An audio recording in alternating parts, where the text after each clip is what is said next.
We in this thing, man. We in this thing. Back in this thing. Back in this thing. Like crack in this thing. Let me get my woo out of my whooping tins real quick. Yeah, dig me.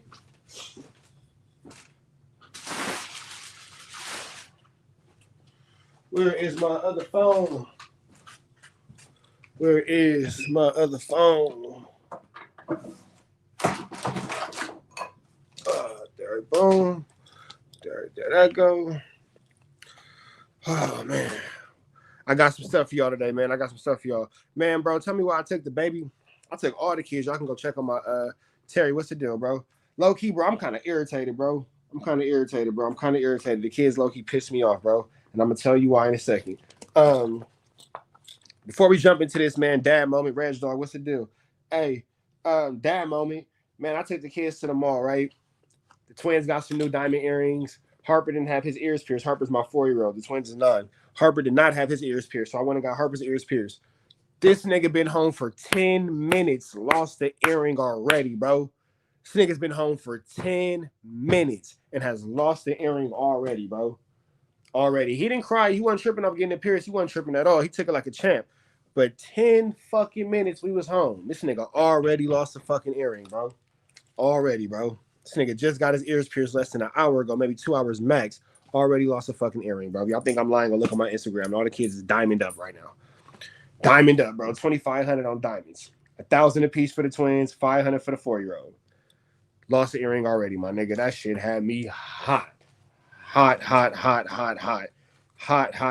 And then his mom gonna say, well, why would you spend all that money on a 4-year-old? Talk to who the fuck you called to talk to. You didn't call to talk to me, my nigga. Call to talk to your kid. I didn't ask you for no fucking advice. That shit had me hot, bro. Hot. Hottington, bro. Hottington, bro. That shit pissed me all the way off. Diamond earrings, bro, gone. It's in the backyard somewhere. Bro. Debris. Like, and then I tell the twins, I said, man, y'all find that earring. Watch this. Hold on. Watch this, y'all. Y'all able to find the earring? Door open. Y'all didn't find that earring? Of course not.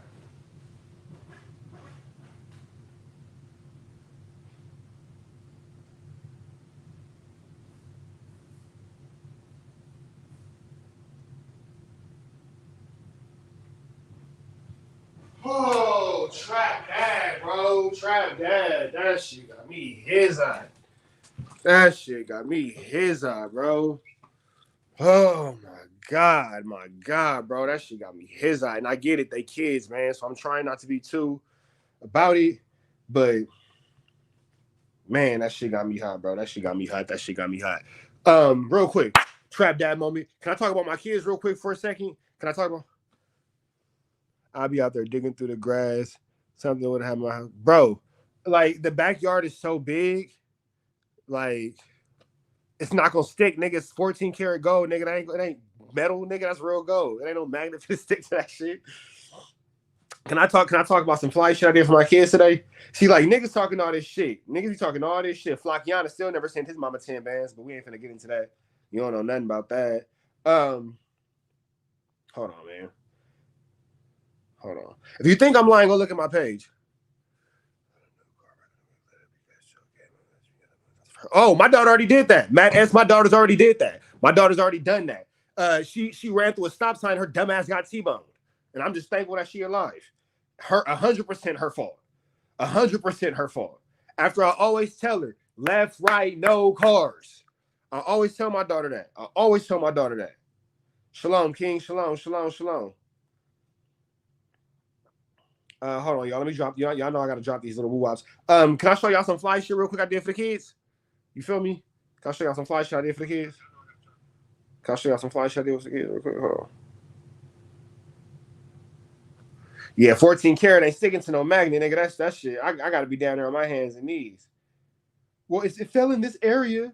This is the area it fell in. I wanted to knock the shit out the kid, especially the twins, bro. I wanted to really knock the hell out of the twins because y'all know better, bro. Like, what the hell, man? Like, what the hell, bro? Y'all know better, bro. Y'all know better. Y'all know Betterington. You feel me? Why am I? Woo-wop campaign. We show y'all these though. Uh, boom. Good nines. Good nines. You feel me? Good nines. Good nines. So, boom. Pair of nines. You feel me? You feel me? Uh. Come on, bro. Good nines. Good nines. Got a pair of nines. The other homie got a pair. What do you got? Some Spizzites. He got some Spizzites. Good Spizzites. Good Spizzites. Good Spizzites. Come on now. Good Spizzites. Come on now. Come on now. You feel me? They don't even know. Bro don't even know he got the Spizzites. They don't even know. Got and then for the little man, y'all know the ones that came out today for the baby. Boom. Boom. Woo! Ooh, them little niggas is clean. Wow. You feel me? And then he out there wearing them right now, but I got the baby some Yeezy runners, some Yeezy runners today. And then the kids got this thing going where they really like into graphic tees and all that. Like that's their wave right now is the graphic tees and all that. You feel me? So hit him with the bow. Bow. The death row tee. You feel me? You feel me? Good death row tee. Boom. Smooth. Smooth. Smooth. Dead anchors. Dead anchors. Smooth. Boom.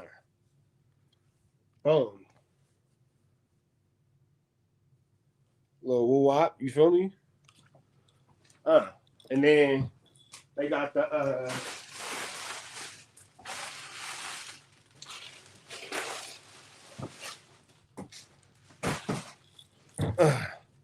little Ice Spice rocker tee. Little woo-wop, you feel me? Wow. And then, hold on, that's the shoe they took off. Hold on, y'all. Hold on.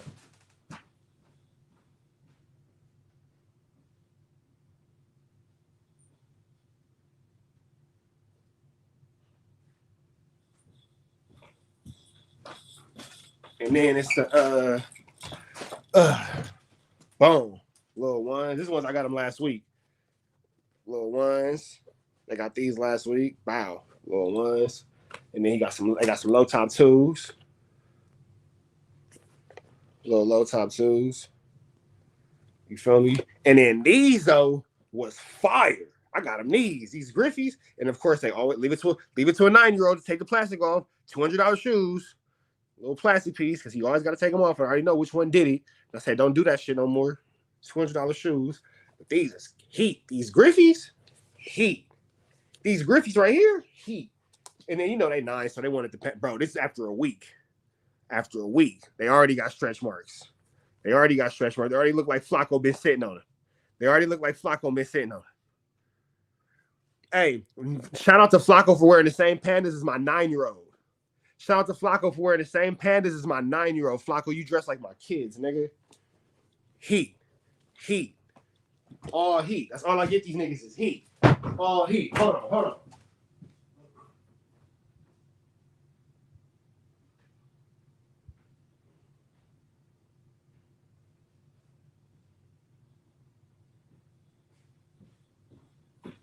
Last pairs. And then for the baby, you feel me? The baby, he got the runners. I just got him these today, little runners. These is his favorite Tiger Dunks. He likes his Tiger Dunks. That's his thing. He like, Daddy, I like my Tiger Dunks. He got the Tiger Dunks. You feel me? Good Tiger Dunks. You feel me? But then see, these was fire. I like these for the 4-year-old. Clean. Little patent leather on it. You feel me? Little patent leather. And then of course, gotta get my little dude some ones. I got the same ones. When you matching, me and all the boys got all the same ones. Matching. Be matching with my kids. Come on now. Niggas talk about chili.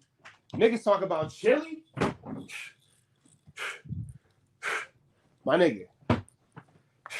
Y'all want to see the J's on my feet? Niggas want to talk about chili?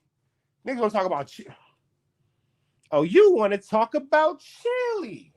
Oh, you want to talk about chili? Hold on, let me show y'all that. Look. Bow. Y'all saw how I did that? Y'all like that? Yeah, these what I'm wearing. I wear size 13, y'all, so don't say too much. But bow, the unions. Good unions. You feel me? Good unions. Good unions. Ones. Yeah. Good unions. Good unions. You see these ones? Come on now. Come on now. Come on now. Good union ones. Good union ones. Good union ones. I could pull out pairs. I could pull out pairs. Brother, I could pull out pairs. I could pull out pairs. And that's just what's in the crib. That's just what's in the crib. We ain't gonna talk about what's in storage. I could pull out. Man, hold on, man. Hold on. Let me do this real quick. Hey, management. Can you management, you in here? Management, are you in here? Are you in here, management? Shreveport, Louisiana, what's the deal? Man, real quick, hold on, y'all. Cause I could pull out pairs. And this is just what's in the crib. This is just what's in the crib. This is just what's in the crib. I could pull out, brother. Hold on. I could pull out pairs. Dolce and Gabbana Chucks. Dolce and Gabbana. Come on, now y'all ain't never seen no Dolce. Come on. Vintage Dolce and Gabbana Chucks. Y'all ain't never seen them. Check that tag on them. Come on, bro. Come on, bro. These ain't never coming back out again. These ain't never coming back out again. Vintage Dolce and Gabbana Chucks. Got them laying around like they nothing. $8,000 shoes laying around like they nothing. You ain't gonna never see these again. Dolce and Gabbana Chucks. Never gonna see them again. Pairs, bro. Pairs. Pairs. And I just got them. I ain't even tripping. They just sitting there collecting dust. Pairs, bro. Pairs. A little homie Sonic jacket. Little homie Sonic jacket. So you fly his Sonic bomber, but pairs, bro. Just. And this is just what's in the crib. Just pairs, bro. I just got them. Hey, management, can you see if you can pin those comments for me? For whatever reason, my nigga, they ain't pinning for me. Can you pin them for me? Hey, tell Loose Coochie Lips he can come over here and talk, man. Tell him to holler at me, man. We been waiting to talk to Turtle. We been waiting to talk to Turtle. We been waiting to talk to Turtle. And y'all keep in mind, bro, I wear a size 13. Y'all seen all them Jordan boxes? This ain't no Team Jordans. Them was all 1s, 11s, 9s, 4s, 3s, 17s. Come on, bro. Come on, bro. I got Margiela Reeboks, bro. Size 13 gang. On God. On God. I got Mason Margiela Reeboks, bro. I got Mason Margiela Reeboks, bro. Dolce and Gabbana Chucks, bro. Come on, my nigga. Come on, bro. They just laying around. They just laying around. Nothing special. Nothing special. Just laying around. Just laying around. Somebody tell Turtle to come over here and holler. Somebody tell Turtle to come over here and holler. My kids got everything. I ain't even tripping no more. I don't even shop for me no more. I just shop for the kids. I didn't buy myself nothing today. I bought myself some some Chinese food. The kids had Chick-fil-A. Bullshit, they not trash. They bullshit. I'm not gonna argue with a nigga wear a size 10. Hell no. Any nigga that can shop at the ladies' Foot Locker, you're not invited to this conversation, big dog. Not when them size 13 ones start off at like 210 to 250. Had to catch it from a reseller, get them for 500. Come on, bro. You wear a size 10. You wear a size 10, bro. You wear a size 10. You wear a size 10, big dog. Oh no, you ain't seen no jump. Hey, Lord Tariq, do I need to go back in there? You ain't seen not one pair of Jumpmans. You ain't never seen one pair of Jumpmans. You ain't never seen not one pair of Jumpmans. Never. You ain't never seen not a never seen a pair of Jumpmans over here. No, nothing against my Mexican brothers, but we don't do the Air Force Ones. We don't do the Air Force Ones. You feel me? Nothing against my Mexican brothers, but we don't do the Air Force Ones. Hell no. Ain't no Air Force Ones over here, my nigga. Ain't no Air Force Ones over here. Ain't no Team Jordans. Ain't no Team Jordans over here. You feel me? Ain't no Air Max Jordan collabs. That's what we don't do. That's what we don't do. It ain't no Jordan Air Max collabs over yonder, big dog. It ain't that. It ain't that. I go buy some Pumas before I do the collabs. I go get some Chucks. You feel me? Hey, yeah, Big E. You know what I did in the fight, bro? But I did hit my push-ups today, brother. Yes, I did. I had 200 strong. The boys did 100. I did 200. Hey, man, nothing against my Mexican brothers, but we don't do no Air Force Ones over here, brother. We don't do no Air Force Ones over here. All right, man, I'm finna get into this content, man, because we got some stuff to go over today, man. We got Black Sam talking about Nipsey Hussle. You know what I'm saying? I just want to talk about my kids real quick. You know what I'm saying? I never missed a chance to talk about my kids. I do Air Maxes. But I don't do no Air Max Jordan collabs. That's right. I see you, Big E. Hit them dips, bro. Some Jordan Fusions are fire. Yeah, but most of them ain't. Some, every now and again, like I could do some mids. I got some mids. You feel me? I got some mids. You know what I'm saying? I got some fire mids. You know what I'm saying? I'm 34 years old. I ain't, worried about it. But the clear Jordans, sick, bro. If you ever wear clear Air Force Ones, clear Bapes, or clear Jordans, you a different type of animal. Them foggy feet. The foggy feet. You feel me? The foggy of the feet is. The foggy feet. Foggy Feedington. Man, I'm finna go through it right now, man. We finna go through that Black Sam. Damn, you thought I was 40? Nah, bro, I'm 34. I'm a young man. I'm a young Mannington. Top 6 Jordan releases. The Grateful 11s. The Lost and Founds. The 17s, but you gotta have a metal box. Any pair of 4s and any pair of 2s. Those are my tops. Hey, you ain't gotta have no tops. Them is your top. This is my top. You ain't gotta have no top. You feel me? Come on now. Hey, I like a good pair of 95s. I ain't gonna front. I like a good pair of 95s. I like a good pair of Air Max 95s. I like the 2s. Yep, I like the 2s. I got the Italian 2s. Have y'all seen those? I can go get them real quick if y'all want to see them. But I got the Italian 2s. So we're going to go any pair. All right, so we keep it simple. 11s, 2s.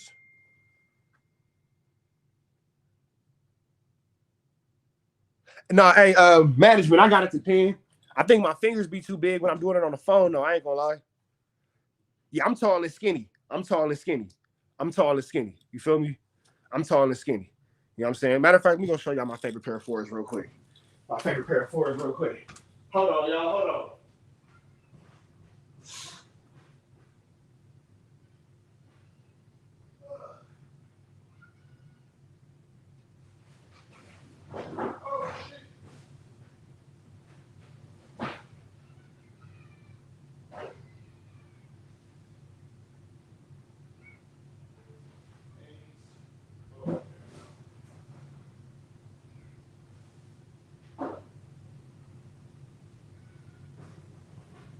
Well, you know what? I lied. I got 2 favorite pairs. I used to have 3 favorite pairs, but then now I use 1. You know what? I use my 5. Look, niggas be talking about getting chilly. I'm going to show y'all how irresponsible I am. Hold on, y'all. Niggas talking about getting chilly. Let's talk about getting chilly.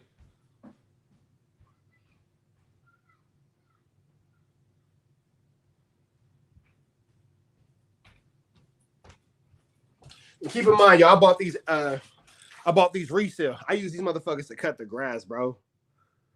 $600 pair of Jordans used to cut the grass, bro. Come on, bro. 600 pair. I got them resale, size 13. Cut the grass, bro. I use my grass cutting shoes. I don't even be tripping. Grass cutting shoes. But real quick, 2 favorite pairs. Bow. I like these. Call them my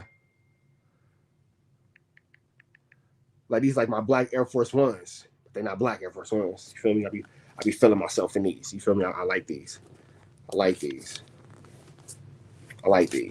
And then of course, infrared. course. Of course.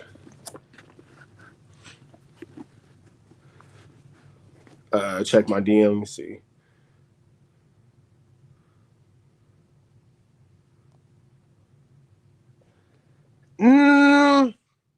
I'm gonna say not for me.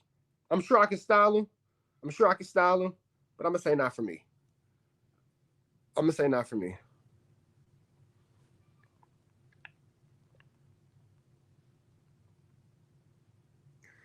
All right, let's get into this content.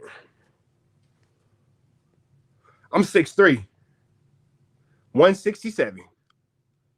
167. 167. 167.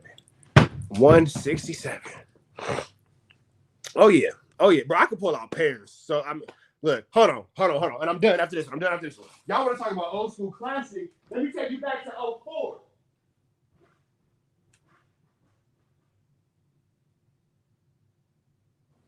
Hold on, y'all.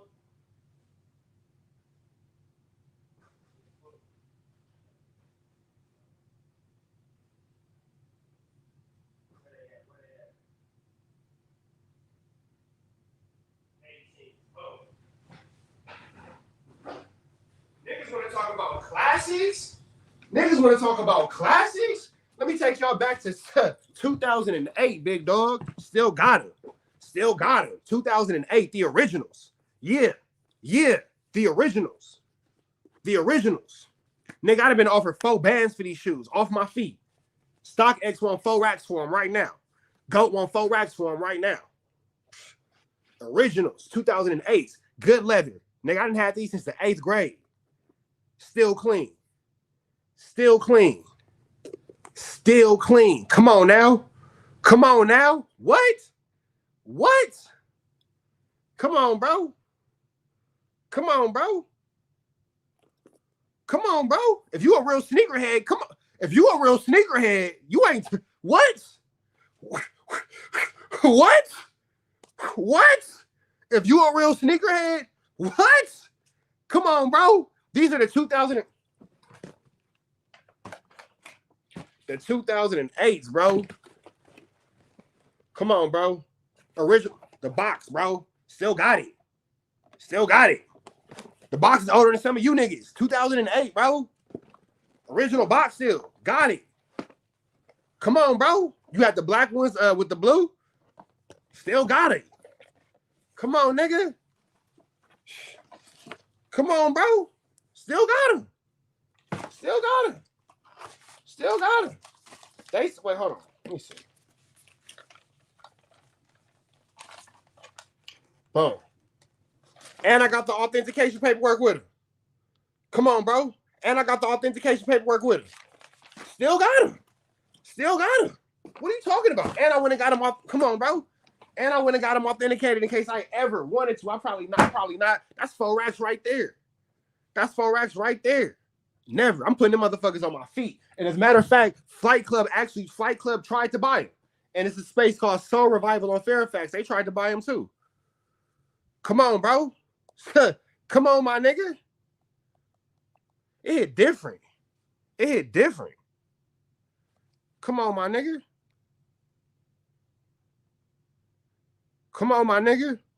Niggas can't afford to wear my shoes. Niggas literally can't afford to walk in my shoes. Literally. Niggas talk all this chilly shit. Niggas be on YouTube talking all this chilly shit. Niggas can't even afford to walk in my shoes. You niggas wear the same fucking shoes as my 9-year-olds, Flacco.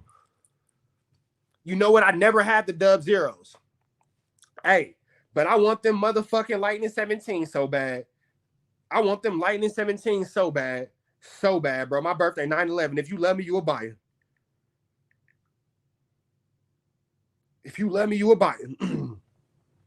I wanted these so fucking bad. I still ain't never had a pair. And it's the blue ones is coming out too. I never had a pair, bro. My birthday coming up September 11th. If you love me, you will buy it. You feel me? If you love me, you will buy it. That's all I'm gonna say. If you love me, you will buy it. Hell no, they not trash, nigga. You tripping. It's okay. You know what I'm saying? You don't get him. It's okay, bro. It's everything ain't for everybody, bro. Everything ain't for everybody, bro. That's all I'm gonna say. Everything just ain't for everybody, fam. Everything just ain't for everybody. You don't get him. It's all right. Yeah, right. I'm gonna buy him. I'm gonna buy him. Everything ain't for everybody. Some of the younger dudes don't know. You feel me? Some of the younger dudes ain't y'all not hip. You feel me? And hold on. And I want these. Hey, everything ain't for everybody, bro. That's it. I ain't even mad at it. I ain't gonna say you right. I ain't gonna say you wrong. I'm gonna just say everything ain't for everybody. And I want these. Yup. Them come out this month. Because all the OGs, I'm showing pairs. Yup. And that's gonna be about. Yep. I'm gonna have to pay about $600 for them boys. Yeah, my nigga, them shoes is older than you. Look, him. You said you 23? Nigga, I just put on some shoes from 2003, bro. I just put on some shoes just as old as you, my nigga. I just showed a pair of shoes just as old as you, bro. I just showed a pair of shoes just as old as you, my nigga. Don't even worry about it, bro. Now, here go to, and now, I say, nigga, if the 17 OG Wizards come out, oh boy.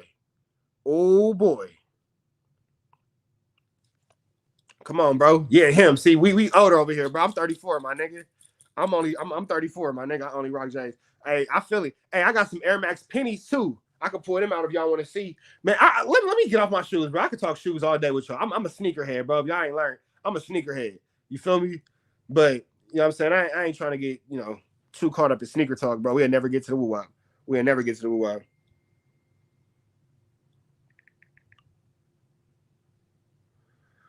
We'll never get to the woo-wop.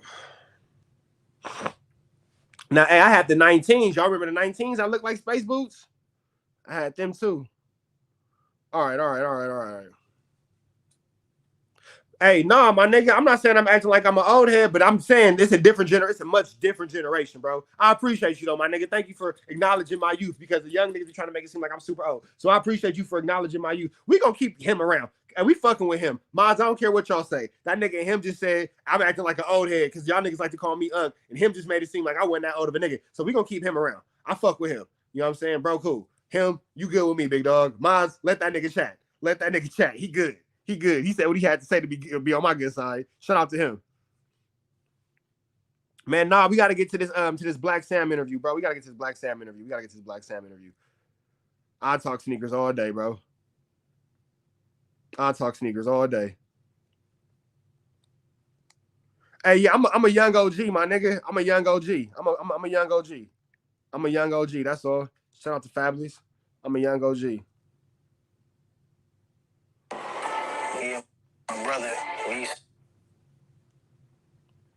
to sleep in the living room with my mom's in the same bed at my grandma's house. Like, we didn't have a room. When we was young, 6th grade, flipping quarters, shooting free throws for dollars, buy all the 25-cent bags of hot Cheetos, fill the backpack up, go to school, sell them for 50 cents. Once we got to a certain age, it was like we were twins. A lot of the things that I got into, I did smoke swishers. I did. My bro, from little bro, like, he stole computer parts, and then he bring it in the bedroom. We share the bedroom. I'm like, man, get this junk out of here. I'm building a computer. I'm like, bro, shut the fuck up. You building a computer? He came back, I think, one day from high school with like $300. He was certified gifted as a little kid. Anybody that was around him, his charisma, he always stood out. People were always like, wow, this guy's special. When he got out of high school, he was able to just really get to it and adapt. And my brother had put me on the CD game, and it just, took off. Like, all right, I'm trying to peel a million out of this. But eventually somebody probably called in or did something where they started investigating. I'm like, all right, took everything out the house, buried the brand, buried probably like 250 in cash. Yep. The foundation of what we doing, it doesn't last. We ain't doing anything illegal while you're on the street. So Hustle was like, no, this is what we're gonna do. It's called We Gonna Be Big. It's gonna be one of the biggest things we do watching. When I first heard him write something, I couldn't believe it. I was like, you wrote this? He's like, yeah. I'm like, oh, okay, this is special. Anytime Nip would pull up. Never found that earring, did y'all? Okay, keep that earring in. We got to go get you another earring tomorrow. It's like Michael Jackson pulled up in the hood. Gotcha. So many people from the neighborhood. Y'all go shower. Somebody came, said one disrespectful thing, Hustle, take his chains off and squabble. Mandatory respect. And at the same time, leading by example, I always felt that God was protecting. And basically, we felt like nothing could happen. filming. This whole area is Marathon's area. Oh, man. Hey, man, you know what's crazy about this right here? Is the people that work here, they probably got a gang of shirts at the house. We've done. You're like, oh, y'all taking inventory and shit. Right. All right, now this is a very special off air for me, bro. We've done many, but this is like one that's real, extremely personal to me. And sitting down with you, Sam, bro, like for one, I got to thank you for your time, because I know this is not what you do. You know what I'm saying? And we had a chance, you know, just off the phone, out of the limelight, man. You know, we have great conversations, 100%. And we treat each other as men and as human beings, bro. So I know that your time is very precious. So thank you for allowing me to come down here and sit with you, bro. 100%, man. I appreciate you, you know, thinking to have me on the show, man. 100%. I appreciate it, man. Sam, were you born in LA, raised in LA? What's the background for yeah. Brother? All right, man. Hold on, man. We gotta get the camera going. Y'all know we gotta get y'all to get Kantiana. Give me 1 second, y'all. All right. Let me. Here it go.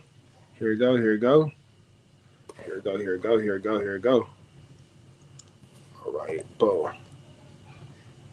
What's up, y'all? We're strapping up in 10. Strapping network. You back in the same, like cook crack in the same. Make sure y'all like, comment, subscribe. What is the Kantiana? We got going on here at 10. Strapping network. Some music you use. No, you can't get nobody to you, but make sure you like, comment, subscribe. For all the Kantiana we got going on here at 10. Strapping network. Make sure y'all like, make sure y'all comment, make sure y'all subscribe. All the Kantiana we got going on here. Make sure y'all like, comment, subscribe. Get into that. You ain't got to that, man. We're not gonna hold y'all too long with the intro. Get into that good Kantiana. Get into the description. Get into the new page. Get into that. You ain't got into that. Y'all know the deal, man. The new page is going up, so make sure that you are following the new page. Get into that. You ain't got into that, man. It's a chat. It's a video right here. Video. It's a chat right there. Y'all know how I go. Don't worry about it. But get into that new page. You ain't got to that new page, man. We are almost fully at the requirements to get monetized. Monetized. Not the word I'm looking for. Words are hard. Don't worry about that. But make sure I get into that. If you ain't got into that, man. Make sure you like, comment, subscribe. I need you to follow up the new page. If you don't do nothing, go ahead and do that, man. We got Black Sam. We got Big Boy. Black Sam talking about what he has going on, talking about where he's from and how he's from the LA area, so forth and so on. I'm not gonna hold y'all too much longer, man. We can jump to Kantiana. Let's go. Yeah, born here, LA. My pops is from Africa. Yes, sir. I think he came to New York when he was 17. And then I think he came to LA when he was like maybe 20, 21. What was it like just like growing up, man? Because, you know, there's a lot of things that's in the household, you know what I'm saying? And plus with, you know, the family being extremely rooted, what was it like growing up for you, though? Growing up was good. You know, moms and pops was together a couple years and then split. So for me and bro, we was really... Our whole childhood was probably with moms at a granny house. Okay. And then pops, you know, on the weekends or every other weekend. So childhood was good. It was tight-knit with my grandma, my grandfather on my mother's side, and my mom, you know, my uncle. So it was good, like what we call real family structure. 100%. Yeah, man. Yeah. So with good family structure, man, was there always music kind of in the household, or? Yeah. And if it was, you know, what kind of music? Yeah, 100% oldies. You know, Grandma, Al Green, Marvin Gaye. You know, my mom, 94.7 The Wave. Yes, sir. 100%. Now, Sam, are you the oldest when it comes to brothers and sisters? Yeah. All righty. And what's the breakdown? I'm about 82. I'm 3 years older than my brother. And my sister, I'm like, maybe like 10. 10 years old, yeah. Yo, it's heartbreaking to hear Black Sam have to tell this story after the tragic murder of Nipsey Hussle, bro. Like, man,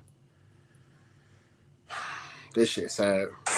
Was it, and just in the household, because like we grew up, man, it was 7 of us as far as kids. Single parent, though. My mom took care of us, but you know, we did everything in house. We didn't have 5,000 channels. Right. We didn't have money. You know what I'm saying? Right. Was it kind of the same with you guys, just kind of in the household where you understood the family dynamic and were y'all always tight with each other? Yeah, 100%. I think me and my brother, we used to sleep in the living room with my mom's in the same bed at my grandma's house. Like, we didn't have a room. So we was tight-knit, you know. Hey, shout out to everybody who know what it's like to sleep head to foot with your siblings in the bed and share beds and all that kind of stuff. That's real. Mom's on it, working, making sure, and then she saved up some money and bought a house like maybe 2 blocks down. A couple more than 2 blocks on 60th Street, but really like 5 minutes drive from my grandma's house.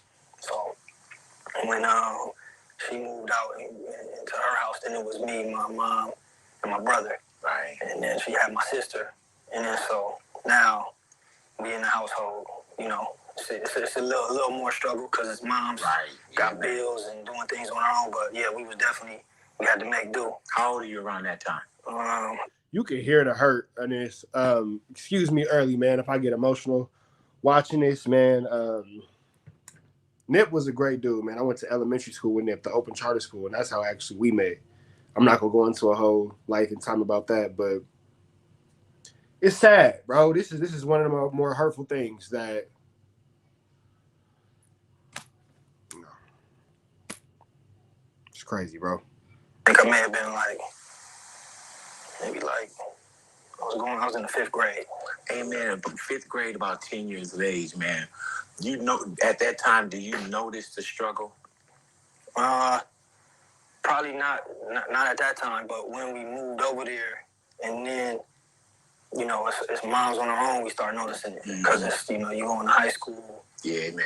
You going to junior high, 6th grade, and then now you want the new Jordans, you want you seeing everybody else, what they have, and so that's probably right around the time where you start realizing, like, oh, okay. We don't have it. Right. Yeah, man. Did you always know that you wanted to get it? Yeah, 100%. Early on, huh? 100%. We was young, 6th grade, flipping quarters, shooting free throws for dollars. Yeah, so that hustle had always been in your kind of in your bloodline. Yeah, 100%. I think you know, my mom, you know, was always trying to look and put us in a positive situation. So she had found like a magnet school. A medical magnet. It happened to be in Watts. So she telling me it's a medical magnet. So I'm going out there thinking it's a medical magnet. It was like 10% of the school was medical magnet. Right. 90 was, you know, the public school. So it was in Markham Middle School. Yeah.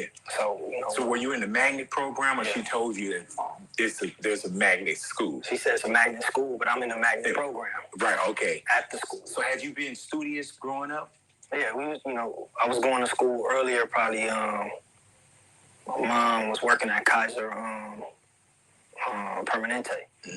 So I was going to school. I was going to one of the schools. Which one, on La Cienega, or which Kaiser was she there? Yeah. I believe so. And then so I was going to school, what is it called? Carthay Center. Okay. It's over there. So the change from there, from 5th to Markham 6th, you know, we had to learn pretty quick, but it was good. Like, you know, learning, hustling. Yeah, man. Making sure if we wanted the kicks, we got them. Hustle came to the same school also, so that was like the grounds to, you know, make sure that we kind of knew how to get what we needed. Early on, could you see the responsibility of being the oldest sibling early on? Yep. And what did that consist of? I think just, you know, trying to make sure that lead by example, and then also probably being overprotective. You know what I'm saying? But once we got to a certain age, it was like we were twins damn near. Like, when you get to a certain age, it's like he dealing with the same things I'm dealing with. It's not like older or younger. It's like we on the same level. He going, you know, sharpen my steel, and I'm gonna try to sharpen also. So you and Nip had always been extremely close? Yeah. 100%. Yeah. Same with like me and my brother Mouse, man. We were low key. That's what I stress to my sons, man. You got to be tight with your brothers.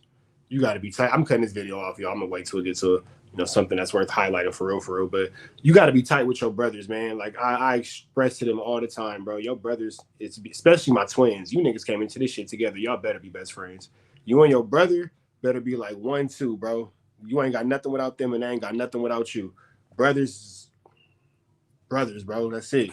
You know, I mean, if you saw one, you saw the other. Yep. You know what I'm saying? And there's a lot that I learned from my older brothers. Like Keith was my brother that really introduced me to music.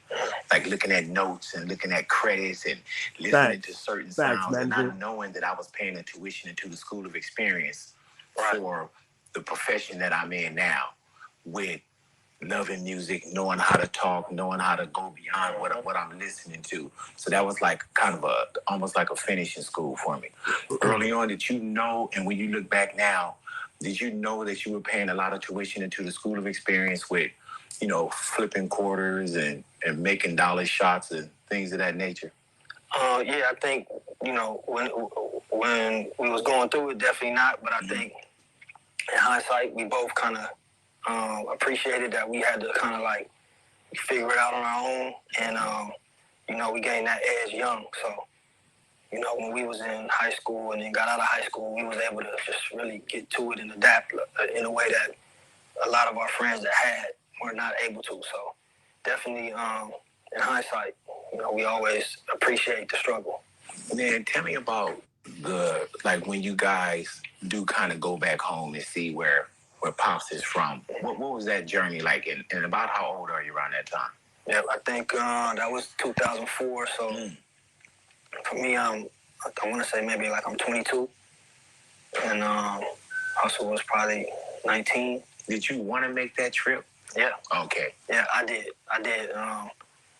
You know, the backstory, my father was, you know, always telling us, like, I'm going to take you guys home.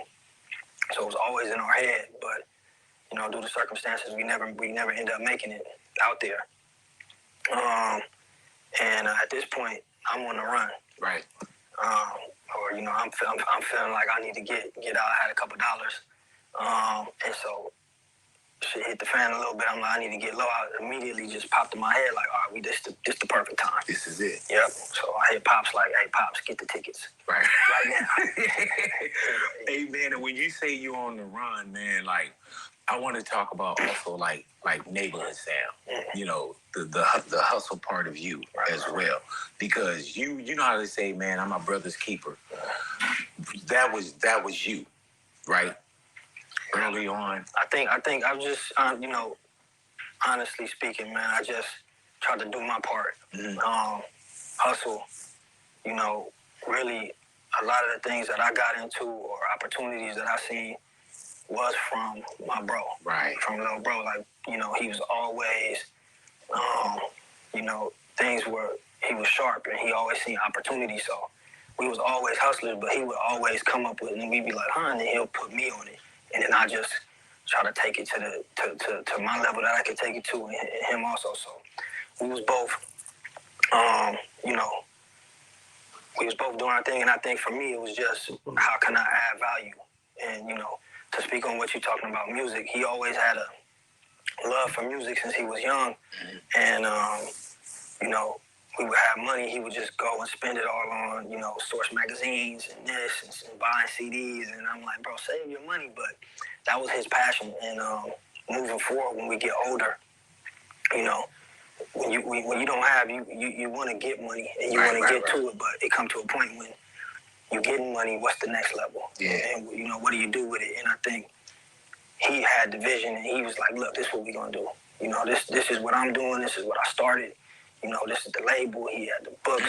You know, Master P did it like this. This is how we gonna take what we doing in the streets, and so that really gave me the direction to like have something to go to. But you had already been doing your thing, but kind of away from music. Yeah. And not to dime anything out with that, because I know that it was like the bootleg CDs, and you know, and so was that a great hustle for you as well? Yeah, 100%. I think at that point for me it was like the new dope game. Yeah. It was new. Nobody was doing it. The profit margin on it was like shocking. Couldn't believe it. So Sam, what was it? It was CDs, DVDs. Yep. And it was you know how people run into, you know, the barber shop, somebody selling something. Right. Was that probably something? But you were doing mass distribution. Yeah, I think it started off just hustling. You know, I used to work at a restaurant called the Bayou Grill in Inglewood, and I was right there cooking, and then I was at the counter. That shit fire. You know about the Bayou Grill in Inglewood? Absolutely fire. So I was the young dude. My brother worked there with me too. And I was the young dude at the counter that would, all the hustlers, all the niggas selling dope, everybody would come through and they would see me back there, you know, tighten me up, give me some game. I would observe a lot. So anybody coming through the Bayou Grill that had anything for sale, I was the dude behind the counter with a wad of money buying it. So from anything, you know, not to be speaking like that, but niggas that had pounds and had this and had that, I'm buying it and trying to flip it at the spot, you know. And the chip phones, the phones at that time that was going, how many you got? 15, give them to me. And then I have them. And so I was hustling there. And my brother had put me on the CD game. So I would have the CDs there, and I would have whatever I could have there. And eventually one of the guys in there came in and had the DVDs. That's right when the DVD burner came out. You know, I think the DVD burner was like... The DVD burner, classic South Central. $700 for one burner. And so he had the DVDs, and people was just transitioning from VHSs. Really nobody had DVDs in their household. So he kind of put me up on what it was, and he's selling them for $20, and he's making them for $1. Oh, and so I'm like, so you're looking at that profit margin like, shoot, it's better than any other game right now. 100%. And that's how I got into that. And then it just, you know, took off like crazy. I used to be, you know, I had a spot on my off days. I used to be making $800-900 a day. And people were you still trying to keep the job? Yeah, I was still working. That was my sister Pop's restaurant. So, and I was kind of like one of the main ones in there. I felt like keeping it, you know, keeping it afloat. So I didn't just want to. But it came to a point where. Hey, Sam is a solid individual, man. Sam is a solid individual, man. That was smooth. That was solid. That said a lot about. Hey, OG Eric Hollins, man. What's the deal, bro? Appreciate you for tapping in, OG. Yeah, man. Sam is a solid nigga, bro. There was too much going on, too much traffic. Right. Everybody would be hitting me on my off, like, where you at? I'm like, pull up. You know, and so I went back. And they end up, you know, telling me, like, hey, you can't be doing this up here. All these customers, nobody eating. Yeah, right. I should like, buy something. You know, so I end up having to part ways and just full time, 7 days a week. And then you going even more so. 1,500, 2,500, 3,500 a day, 7 days a week, nonstop, all day long. Then I had people buying wholesale from me. You know, I used to be at this Bonds parking lot in Inglewood. I used to have a line looking like McDonald's line. People just, I'm in the trunk, you know. But that was, you know, for hindsight, looking at it, that was God blessing me with an opportunity that was rare. And everybody used to come through, the people I know, like, hey, bro, this shit is crazy. Like, we see you. I just watched you make like $400-500 in 10 minutes. And you out here all day, every day, 7 days a week, man. This shit don't happen. Don't stop. Don't take no lunch breaks. This shit is different. So, and this is all cash. Yeah, all cash. You know, I used to walk around. I have sweatpants with zippers that I made. I used to have the 20s and the 50s and the 100s in this pocket, looking like this. I used to have the 5s and the 10s in this pocket. That's the change. And it just be in there. Hey, man, you know how sometimes when we caught up in it, did you ever think about this could be over? Yeah, I think my goal, especially once I started making as much as I was making, I'm like, all right, I'm trying to peel a million out of this. That's why I'm there 7 days a week. I'm not taking no breaks. I'm there 20 hours a day. I'm going, making my So by that time, did you have multiple burners? Yeah, we went all in. I got 27 stack burners. I got other people burning stuff for me. You know, it's just taking it to the next level. We wholesaling, just trying to get to that level. And you know, people also, I'm in somebody's hood. Mm-hmm. I'm getting money. They seeing this. Those niggas coming up there trying to rob me. I'm up there with a pistol, bulletproof. I'm in the rain with pneumonia, with an umbrella. Yeah, man. I'm looking at if I'm not there, I'm losing 2,500 or 1,500 on a slow day. So. You know, everything happened for a reason, and the only thing that could have stopped me from being there 7 days a week was, you know, them coming in and trying to, Motion Picture Association ended up coming in trying to, trying to blitz and trying to open up a case on me, Hey, Sam been getting to the bag, bro. Like, this ain't regular nigga problems, bro. The Motion Picture Association tried to put an issue on this nigga. That's bigger than your local PD. So they fine you if you're in the parking lot and you can ghost out. Yeah, they found you though. Yeah, I think you know, Right, it was like cat and mouse after a while. Like every day, police would pull in. I used to have the lookouts. You know, they'd be like, Sam. So I slam the trunk and just go inside. It's lunchtime when the police come and then come back out. But eventually somebody probably called in or did something where they started investigating. Motion Picture Association came out. They had like a squad. And, you know, then they blitzed. I ended up, you know, tussling and getting away. And then one of my partners that I know, he was a sheriff. He's like, hey, look, it's some new shit going on. They getting task force. And if the motion picture come out, they open the file on you. Like, did they take pictures? I'm like, yeah, they was snapping pictures of license plates. He's like, oh, they coming. They gonna open the file on you, they coming. So that's what led to, I'm like, all right, took everything out the houses, wherever the addresses was at, granny's house, mom's, took the bread, buried the bread. Yeah, I know. And how much did you bury? Buried probably like... Imagine making $250,000 off bootleg DVDs, bro. That nigga was really chasing chili. 250 in cash. Yep. And then when you buried the 250, did you get popped at that time? Did you get popped for any of the copyright in that? Yeah, I got arrested one time, bailed out. Mm-hmm. Of course. You know what I mean? So now I'm fighting the case, and then now I'm back in.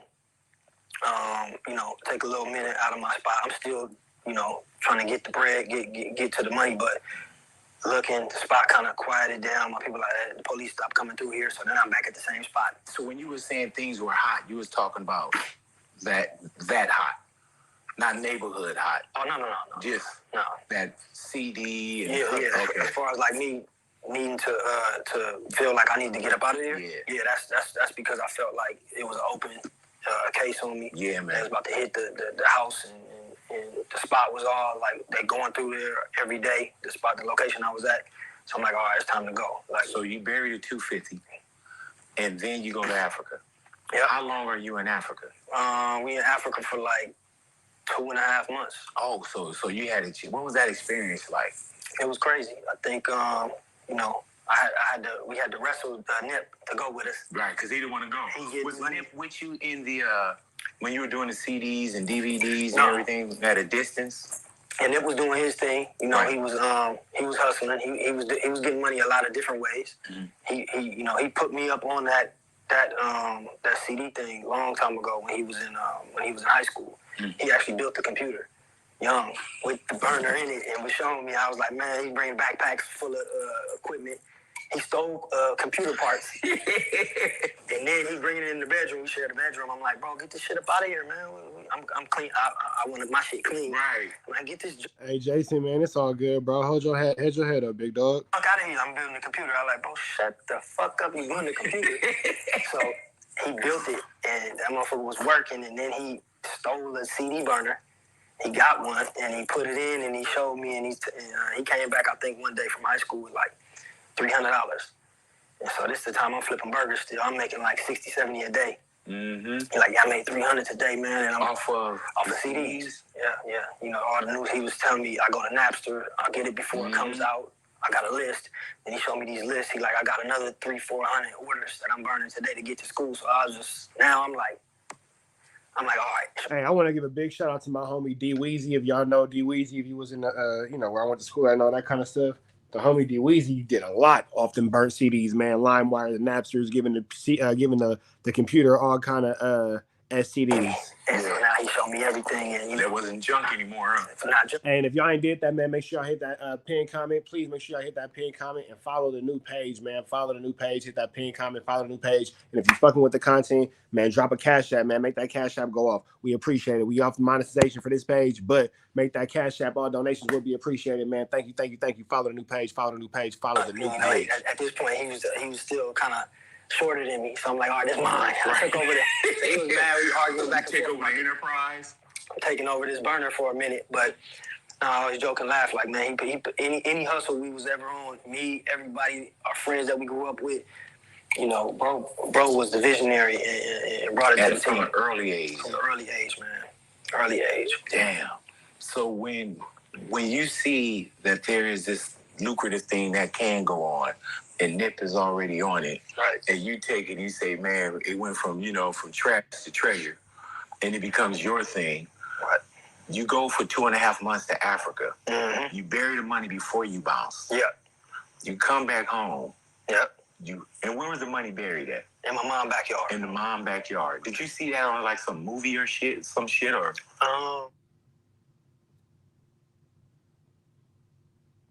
Probably growing up, but I think for me it was like, we in the hood, and I don't want nobody when I'm gone breaking in the house and stealing the money or breaking into Granny's house, or even if the police come, right, they hit the house when I was. So my thing was like, man, what can I do? So it was immediately I'm finna get a shovel.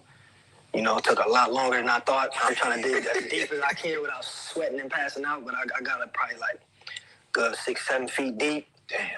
Rolled the motherfucker safe in there. What was the money in? It was like $250,000. Yeah, what was it in? It was wrapped in plastic, like sandwich bags. Each 1,000, you had it wrapped up, rubber band over each 1,000. It took time.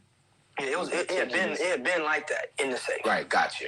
But that's how it was. Really, the safe was rubber band up, But then once it got into that hole, I'm thinking, and this is to anybody who don't know. Yeah. I'm thinking I buy a waterproof and fireproof safe.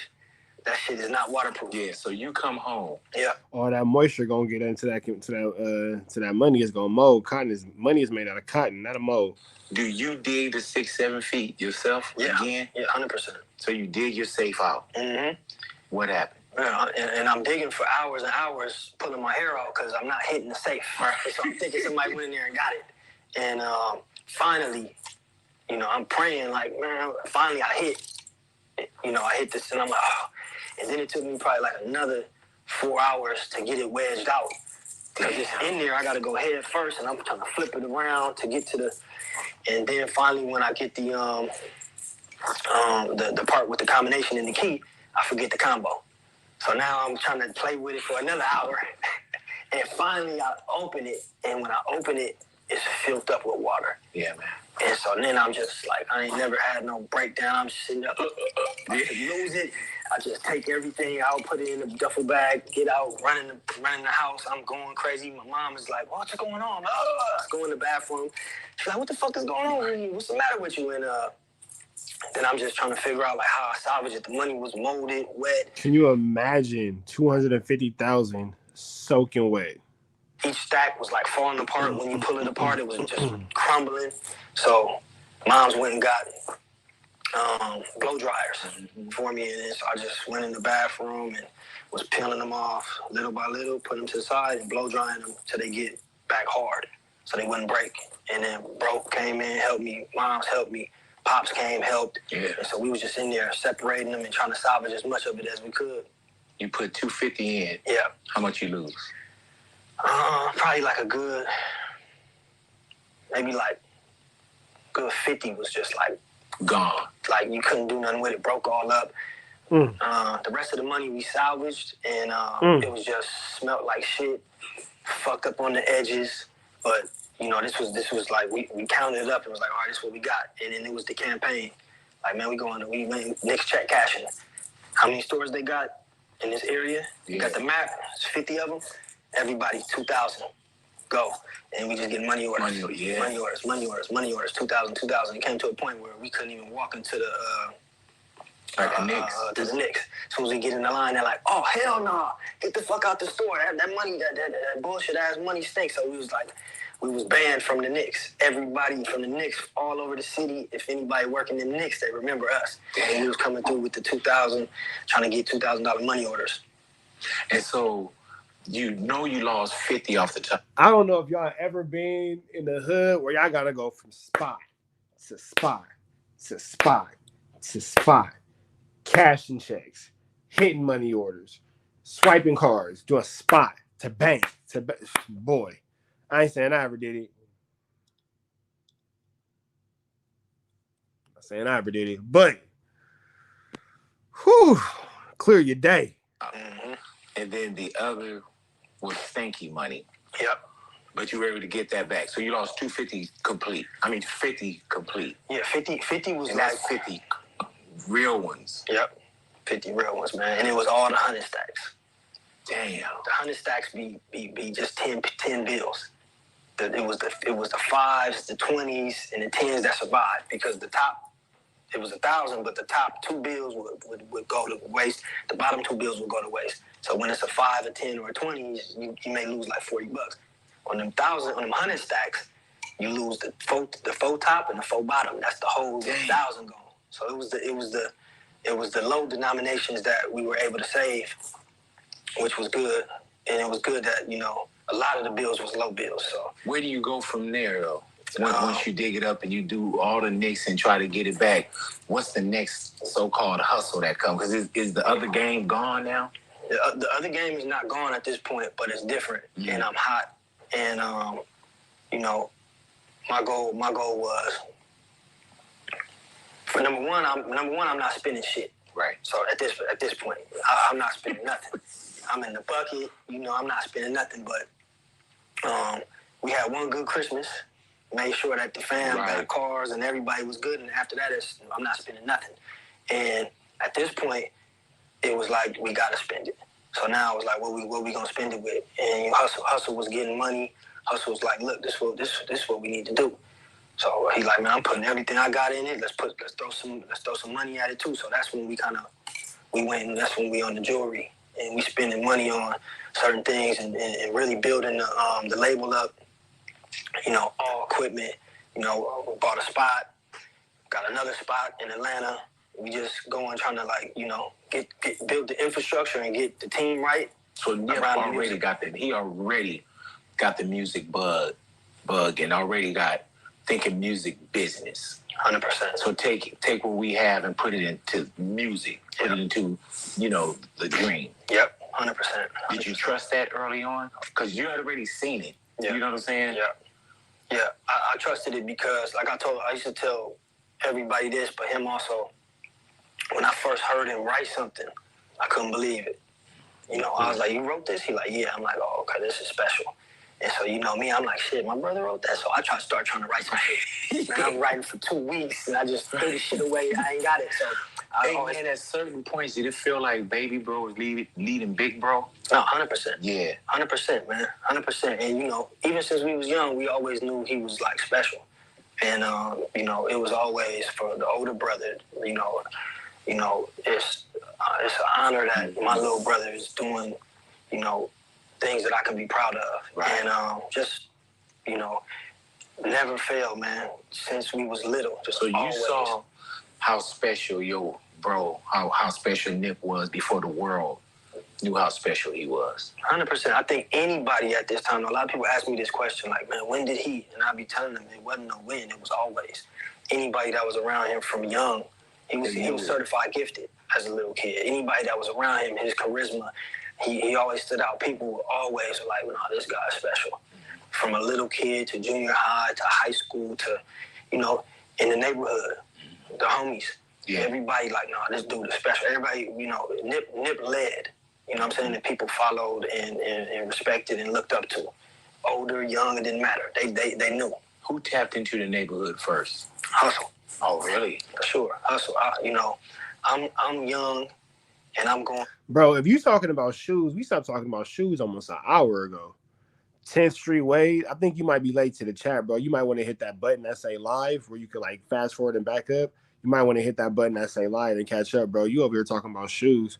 We been off the shoe conversation, bro. You niggas in size 10s be getting emotional. Your little feet ass. I was schooling Watts before him, so as far as knowing about hoods and gang LA culture, I was exposed to that first, going to Watts and going to school at Markham, outside of our neighborhood and what we saw. But once, obviously Nip got older, Nip in our neighborhood, which I never wanted him to be a part of. Right. Honestly, anybody, and I say this, anybody that grow up and understand, you don't want your little bro being a part of, some shit that is destructive. My goal was always, we got to get this bread and we got to get the money and we got to, we need to make sure that we own. you know, seeing hustle and me not being able to do anything about it either. Right. You know, it's like, man, you know, only thing I could do at a point, it came to a point where hustle was so deep in and so involved and so much going on around him in the neighborhood with the politics in the neighborhood. It's like, all right, now, you know, I gotta be there with bro, and I gotta be, and people need to understand, like, yeah, this is his bro, and his bro is here, and you know, if nobody else is tripping, I'm tripping. Mm-hmm. And Nip had a certain unit, and for those of y'all who don't know, Black Sam hit the county jail and was squabbling shit, making niggas bad days. Black Sam is a known woo whopper with the Wooty Bammers who will put some whoopies on the words. That was our unit. But yeah, definitely hustle. Were you always concerned when you start seeing him going down a certain path? Because you already know, man, like, dude, he's studious, he reading books, he's building computers, you know what I'm saying? Yeah. And then there's always a time where we got some of this and some of that, you know, and he had this and he had that. Were you concerned when you saw Nip kind of getting in a lot more? Yeah, 100%. What would you tell him? Would you tell him, like, man, you got this music, or he just wasn't listening? I think at that point we was all trying to get money. You know, Hustle was getting to the money, but at the same time he was associating and hanging out, and you know, I'm like full time, get the money. Hustle is half and half, and you know the other half could get you, you know, gone for a long time. So that was the dynamic at that time. Once it, you know, transitioned into full time Hustle trying to do the music, that's where I felt like, okay, this is the opportunity, and honestly, this is what now. Okay, whatever I can add to this, whatever I can help with, in any way I wanna be there and support, because this is the direction that I know. Number one, bro is super talented. Mm-hmm. Like I tell him, like, man, if you wasn't talented, bro, I'd have told you, like, come on, man, let's do something else. This ain't gonna work. But you know, I full-heartedly believe, and I know that this is his calling, and this is something that's, you know, channeling his energy in the correct way. Could you believe how talented he was early on? Like when you say he wrote a rap, you're like, dude, you wrote that? Yep. Like, did he always amaze you? Yep, always amazed me, and you know, everything. That's what I tell everybody, man. Everything I ever heard from him, everything was special, and I was surprised. So, you know, me, Fats, you know, my cousin Adam, everybody, our inner core team was like fully behind Hustle. You know. Did you feel like he had to put a circle around him too? Yeah, 100%. He had a tight crew, and then so I wanted to make sure that I came with and helped build the circle, and just make sure that, you know, yeah, we from this area, but it's crews within the area. And, you know what I'm saying, niggas need to understand that our crew and Hustle crew is one of them crews. And, you know what I'm saying, so that was the goal. And you know, that was the people that you see today, that's all money in, you know, that was the crew. That was the crew before anything that people understood and knew, like, all right, this is Hustle crew, and you know, it's gonna be consequences behind it. I'm using the iPad. Do you have underwear on? Yeah. Come here. Your underwear? Let me see. Why they like that? I don't know. You gotta fix them. Come here. Are they backwards? No. Let me see. I'm not. Okay. Say your brothers put a shirt on you. Say, I need a shirt. Say, Daddy said give me a shirt. I don't lost my ear. I know, you lost the other earring. Yeah. Yeah. $500 pair of earrings you lost in 10 minutes. You want to get your ear pierced again tomorrow and get another one? Yeah. Okay. Homie. Put a shirt on your brother. This is like, we make it or we don't. This isn't somebody. This isn't a group of people that somebody got on and you just started adding to it. 100%. This is the crew. When them hood politics start coming, and when motherfuckers start being like, you on your own, this crew is not with that. Right. This crew is like there. Did you feel like you had to go a little harder in? You could tell that Sam is not feeling like how the 6-0s and all that kind of stuff did and blah blah blah. You feel me? This nigga 10th Street Wade is talking like this nigga 10th Street Wade. I was in 8th grade in 04. This nigga, bro, give 10th Street Wade. He fucking up the flow of the conversation. Miles, get him out of here. 10th Street Wade, get him out of here, Miles. You know what I'm saying? Get him out of here. Get him out of here. I don't know what the 10th Street Wade nigga's talking about. He's fucking the shit up. He's fucking the shit up. Yeah, that's that. Let me go back to something because 10th Street Wade is fucking me up.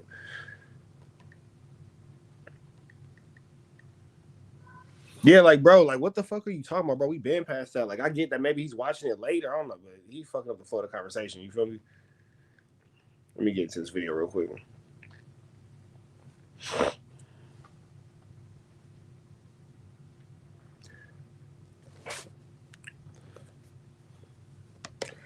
Let me do this like this. Hold on.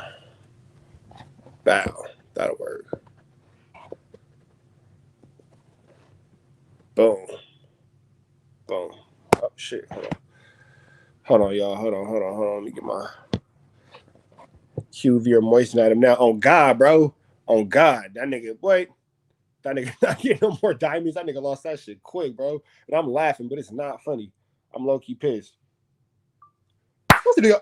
Y'all? We're trapping up at 10. Trapping network back in the same, like cracking the same. Make sure y'all like, comment, subscribe for more of this good content. We got going on here at 10. Trapping this network. It's a news you can use. Not the G3, you can't get nobody to call it G3, make sure y'all like, comment, subscribe. You ain't got into this content. Make sure y'all get into this content. Make sure y'all get into that. You ain't got into that. Get into that. You ain't got into that, man. Make sure y'all drop a comment because the best comment between. No, we ain't there yet. We gotta get to the next page monetized. Then we go back to give away this good chili on it. But we need 10 more people to subscribe. We need 300 more watch time hours, and then we'll be monetized, man. So we'll be back to give away this good chili on it. Hit the description button. Become a part of the Trapper Mafia. Follow the new page. If you ain't did that, do that. Hit the description button. Follow the new page. Get into that. You ain't got into that. We got Black Sam sitting down with Big Boy talking about Nipsey Hussle's introduction into gang culture. Let's go. Behind Hustle, Did you feel like you had to put a circle around him too? Yeah, 100%. He had a tight crew, and then so I wanted to make sure that I came with and helped build the circle and just make sure that, yeah, we from this area, but it's crews within the area.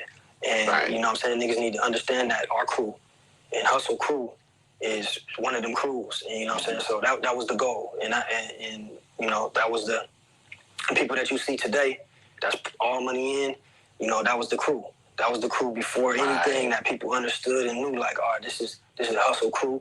And, it's gonna be consequences behind it. And this is like, we make it or we don't. This isn't a group of people that somebody got on and you just started adding to it. 100%. This is the crew when them hood politics start coming, and when motherfuckers start being like, you on your own, this crew is not.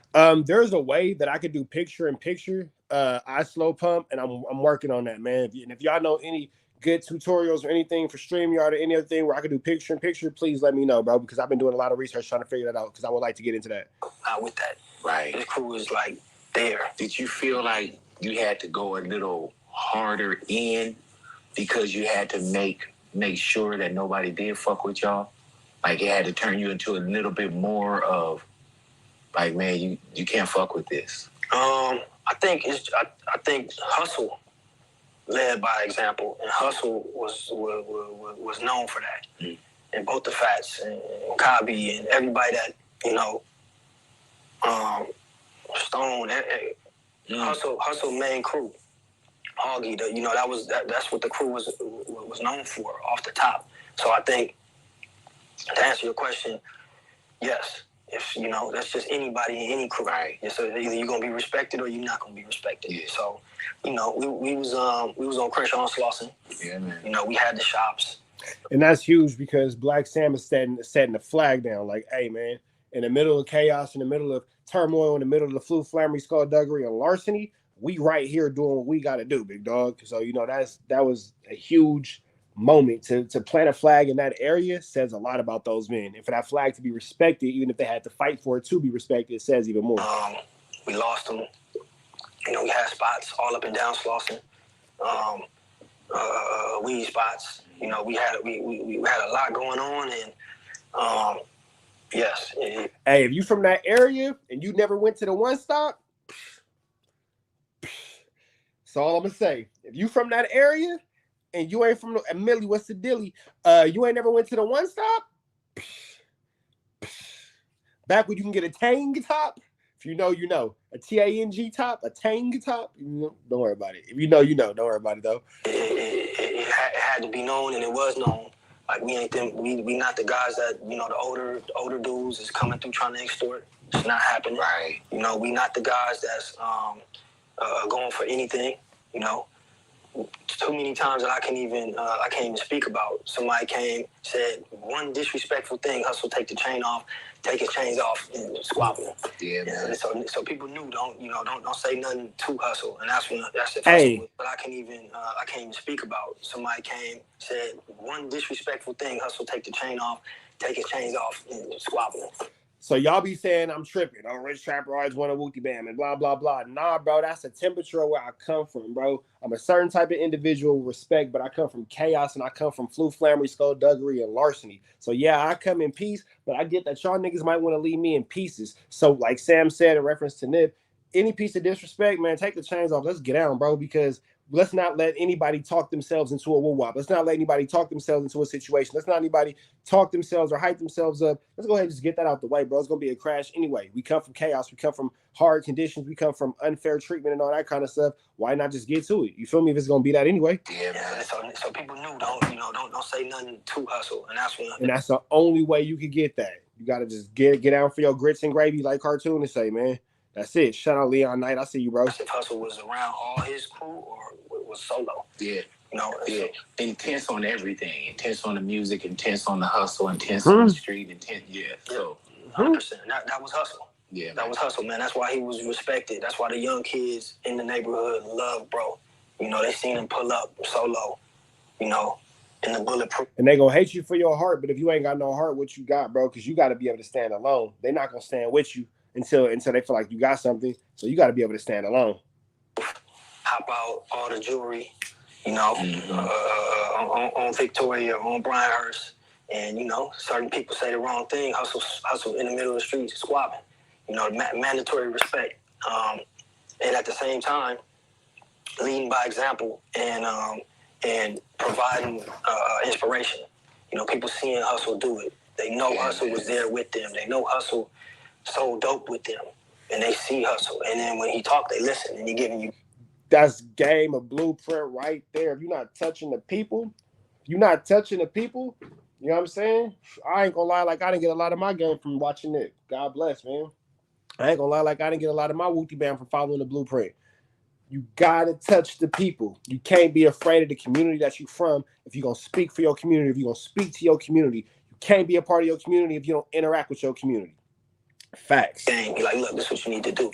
So many people from the neighborhood was inspired first, hands-on, and also from other neighborhoods, from so-called neighborhoods that was enemies. They to this day, man, people be, seeing me or even they would see bro and just be like, man, I'm from Multi-Woo, but man, like we got our shop and we started our record label, and so I think in LA and gang culture, Hustle just inspired everybody and led by Nip was literally a martyr for this shit, man. Example, and that's why the whole city saluted what he was doing.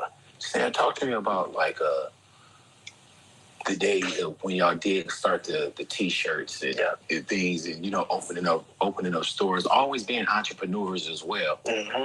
It's probably thinking about things we weren't even thinking about. You know what I'm saying? Like opening up stores. Like when did that start for you guys? When y'all started thinking, like, man, we wear t-shirts. You know what I'm saying? Right. We need to sell them.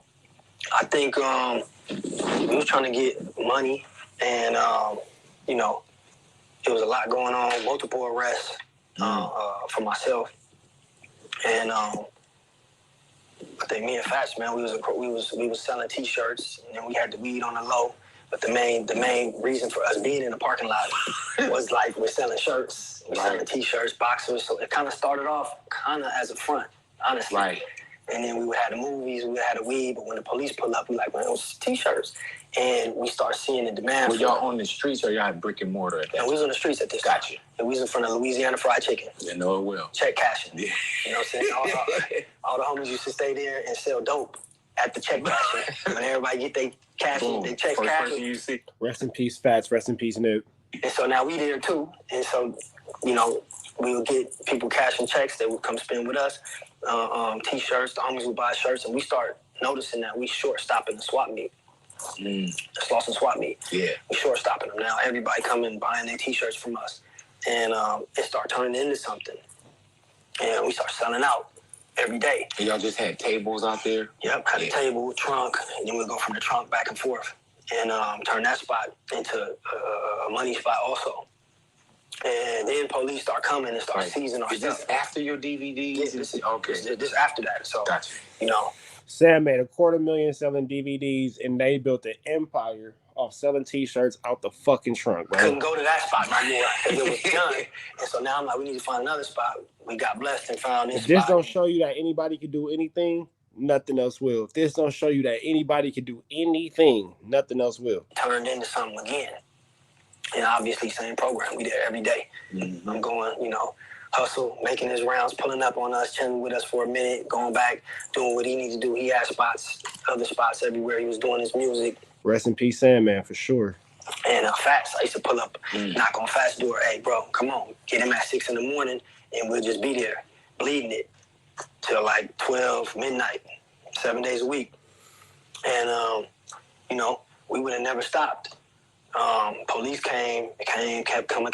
Finally, they came and they started seizing our clothes, taking everything.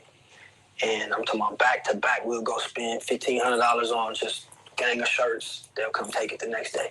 Take the next day. So we just getting defeated. Like, damn, we can't keep spending this shit. And they taking it. Talking about they giving us a ticket. And it was in a documentary, man. But I remember the one police officer. You know, we like, bro, it's a black officer. He be like, man, why you keep taking our shit, man? We selling shirts. He like, man, shut the fuck up. Y'all niggas want to sell T-shirts? You know, go rent a building and pay lease like the rest of the tax-paying citizens. So I'm like, man, fuck you, man. So he ended up leaving. And so we sit on the curb. I'm mad, feeling defeated, and I just look up. Damn. And I'm looking across the street at the plaza, 3420, and I see a big-ass for lease sign. And so I was like, oh, that's God. You know what I'm saying? That's God. I called the number, and we ended up getting that lease. And that was the first brick and mortar store we had called Slauson Tees. And literally sitting there and looked over, and there it was. Yep. And I was like, oh, that's a sign. So we got it. And hey, Illa fine. Illa fine. We're not finna act like Illa not fine. But tan khaki pants is fine too, though. You feel me? At that point, you know what I'm saying? In my mind, tan khaki pants is the most beautiful woman walking this earth. You feel me? But we're not gonna act like Illa not fine. I'm gonna just leave that right there. And literally sitting there and looked over, and there it was. Yep. And I was like, oh, that's a sign. So we got it, and same thing. We up early. We got the tables. We started off with one table in there with like a box of socks because we spent everything trying to get the place. And then things start rolling again, and now we making money back, hands over fist. You know, the journey, it was always ups and downs. We up for a minute and then we down. We up for a minute, we down. But the key was just stay at it. And Slauson Tees turned into something just like crazy. We across the street, we had the homies across the street with the tables, had the check cashing. We had them pointing to sending everybody traffic to us. And it was just ping pong. We running across the street. And, you know, we had the movies, we had the weed, we had everything booming. People coming from every different neighborhood. All they girls coming to Crenshaw and Slauson, pulling in the lot. Slauson Tees turned into something that was just like big, and it was bigger. And then Nip is doing music, and, you know, anytime Nip will pull up, it's like Michael Jackson pulled up in the hood. Gotcha. Nip pull up, everybody pulling up. And this is before any deal, anything. We'll be like, bro, you gotta stop pulling up and hanging out in the front, man. You know, you got 100 Crips in the front. Customers driving by scared to pull up. This is at that time. So when you see that you guys are brick and mortar, things start going, that had to give you that bug of like, man, this is something that we can continue to do. Yeah. What did you learn early on when you go brick and mortar? You know, we was no rules at that point. Oh yeah. So, you know, we was hungry, we was thirsty, we was doing everything. We had fake Louis bags. We had fake Lacoste shirts. We had the fake Nikes. Remember when the Jordans? We had everything in there, and we was thinking it was never going in. We was like, oh, this is crazy. We the store ended up making damn near like $4,000-5,000 a day, just because we had the Jordans, we had it was just, and then we get hit. We get hit hard too at this point. Detectives, Motion Picture Association come back on me right there. Damn, they still on that nigga for the movies. 7 Precinct. So they hit the shop. It was multiple, You just saw different jackets. Yeah. Reading it like, oh. Yeah, I got stuck. That's what stuck me. That when they raided that got me stuck. I ended up I was already out on joint suspension, had like 5 or 6 felony arrests that I was fighting, and then this one they came in, probation department came with them. They raided like it was 40 different police officers, and they got me, and so I ended up going, and I didn't get out. I was in for like 22 months, and when I get out, the shop is gone. We lost the shop. So it's almost 2 years later. 2 years later, but Hustle got signed, and Hustle is in New York, and Hustle is in the magazines, and so my whole time in, I'm getting, I'm feeling like, all right, I'm not even tripping. It's meant to be. I was out for as much as I was needed to try to help as much as I could, and then now bro got it from here, and transition has happened. That's beautiful that Sam always understood his role and where he was placed at with his brother. He never tried to outshine. He never tried to whatever. He was happy to be his brother's right hand. That was just a beautiful thing, man. You know what I'm saying? And, you were getting word that Nip was moving.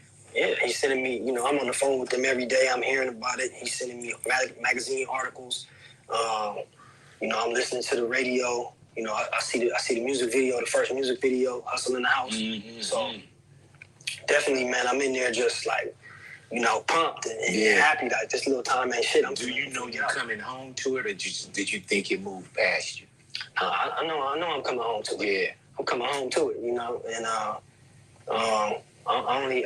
wasn't doing a lot of time. Can you imagine how different everything would be in this internet space and this music space and everything if Hustle was here, man?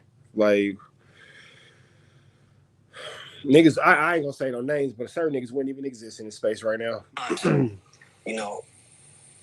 think Hustle his key was like, you gonna come home to something legit. So, that was a blessing, and that's what I came home to. I came home to something legit that was like out of control. This is the time when Bullets Ain't Got No Names Volume 2 was out. So Nip was the hottest thing in the streets. Nip, New York, buzz was going crazy, and head on. My goal was, obviously I can't be, there with a handout or trying to take. So my goal was like, how do I, do what I'm known to do, and just try to add value to whatever is going on. So that was the mind state, and my goal was I need to get the shop back, and we went through a couple of hurdles trying to get the shop back. The same shop. The same shop. Couple different little hurdles, but we ended up getting the shop next to it, bigger, and we turned that into Slauson Ave clothing. And from there, the Hustle in the House video, the Crenshaw crew neck. Everybody was hitting the MySpace and hitting the articles. The social medias. And Adam and Nip I think Adam actually was like, man, everybody keep asking for this Crenshaw crew neck. So I'm like, huh? I'm like, hold on, what you talking about? He like, yeah, the sweater Nip had on in the Hustle in the House video. The blue and gold. Everybody on here, that's what they, man, where can I buy one? So I'm like, all right, that's it right there.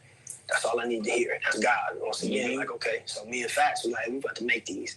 So we went. That blue and gold Crenshaw crew neck went platinum in South Central. We reproduced the custom Crenshaw crew neck and the hoodies, and we back across the street at the table, and from there we were able to get the unit and turn that into Slauson Ave, and then it's the same thing, ping pong, and that shit turned into something bigger than the first one, and but the only difference is now instead of selling fake shit, we selling our own shit, and we creating a brand and Hustle. Is putting it on his back. Every video people come through. He's branding it. He's getting people to come and support. And you know, he made that that sweater even more iconic. And when you see a Crenshaw crew neck or a hoodie or a shirt, you think of Hustle. Yeah, man. And so, you know, from there, Hustle goal was like, we got to create a clothing brand. And, you know, what was birthed was the Marathon clothing. You know, after his mixtape, the Marathon Continues, the TMC. I was like, TMC, Marathon Continues, man. Hold on, Marathon clothing. So we all go high-fiving because we don't know what to call it. All right, y'all. Chat, y'all just chill. We think about it for the next one, man. Make sure y'all like, comment, subscribe for more of this content we got going on here at TNN Trap News Network, man. Some news you can use, some knowledge you can't get in college, man. Make sure y'all get into this continuous interview with Black Sam. We'll be giving it to y'all at TNN Trap News Network, man. Shout out to Big Boy. Shout out to Black Sam. We're going to continue to give y'all this good content, though. Red dots to the left. If you ain't did that, hit that description button and become part of this Rich Trapper Mafia. Follow the new page. Free Avenue Angel, so he's free, though. We go. Hold on, y'all. Something I wanted to go back in here. Sorry. On me right there. 77 Precinct. So they hit the shop. You know, it was multiple, you know. You just saw different jackets. Yeah. Reading it like, oh. Yeah, I got stuck. That's what stuck me. That when they rated that got me stuck. I ended up I was already out on joint suspension, had like 5 or 6 felony arrests that I was fighting, and then this one they came in, probation department came with them. No, Millie, we not leaving, my nigga. That was for the video, not the live. The live, y'all good, bro. You must be. It's a new one for you, bro. Don't worry about it. Don't worry about it. They raided like it was 40 different police officers, and they got me, and so I ended up going, and I didn't get out. I was in for like 22 months, and when I get out, the shop is gone. We lost the shop. So it's almost 2 years later. 2 years later, but Hustle got signed, and Hustle was in New York, and Hustle is in the magazines, and so my whole time in, I'm getting, you know, I'm feeling like, all right, I'm not even tripping. It's meant to be. I was out for as much as I was needed to try to help as much as I could, and then now bro got it from here, and transition has happened. You know what I'm saying? And you know, you were getting word that Nip was moving. Yeah, he's sending me. You know, I'm on the phone with him every day. I'm hearing about it. He's sending me magazine articles. You know, I'm listening to the radio. You know, I see the music video, the first music video, Hustle in the House. Mm-hmm. So definitely, man, I'm in there just like, you know, pumped and happy that this little time ain't shit. Do you know you're coming home to it, or did you think it moved past you? I know I'm coming home to it. Yeah, I'm coming home to it. You know, and I wasn't doing a lot of time, so you know, I think Hustle was his key was like, you gonna come home to something legit. So you know, that was a blessing, and that's what I came home to. I came home to something legit that was like out of control. This is the time when Bullets Ain't Got No Names Volume 2 was out. So Nip was the hottest thing in the streets. Nip, New York, buzz was going crazy, and you know, head on. My goal was, you know, obviously I can't be, you know, there with a handout or trying to like take. So my goal was like, how do I, you know, do what I'm known to do, and that's try to add value to it. And this is what I thought was an interesting point. He's talking about his brother. And even in dealing with his brother, he said, how can I be there and not be around asking for a handout? How can I add value to the situation? That's real. That's real. The people around you ain't supportive like that. That's his brother. He didn't feel no entitlement. He didn't feel nothing. He said, how can I add towards this situation to make it better for everybody involved, including myself, rather than just asking for a handout trying to take? That's real. Whatever's going on. So that was the mind state. And my goal was I need to get the shop back. And, you know, we went through a couple of hurdles trying to get the shop back. The same shop. The same shop. You know, couple different little hurdles, but we ended up getting the shop next to it, bigger. And we turned that into Slauson Ave clothing. And from there, you know, Nip, the Hustle in the House video, the Crenshaw crew neck. Everybody was hitting the MySpace and hitting the articles. The social medias. And Adam and Nip I think Adam actually was like, man, everybody keep asking for this Crenshaw crew neck. So I'm like, huh? I'm like, hold on, what you talking about? He like, yeah, the sweater Nip had on in the Hustle in the House video. Everybody on here. That's what they, man, where can I buy one? Where can I buy one? So I'm like, all right, that's it right there. That's all I need to hear. That's God. Once again, like, okay. So me and Fats, we about to make these. So we went and we reproduced the custom Crenshaw crew neck and the hoodies.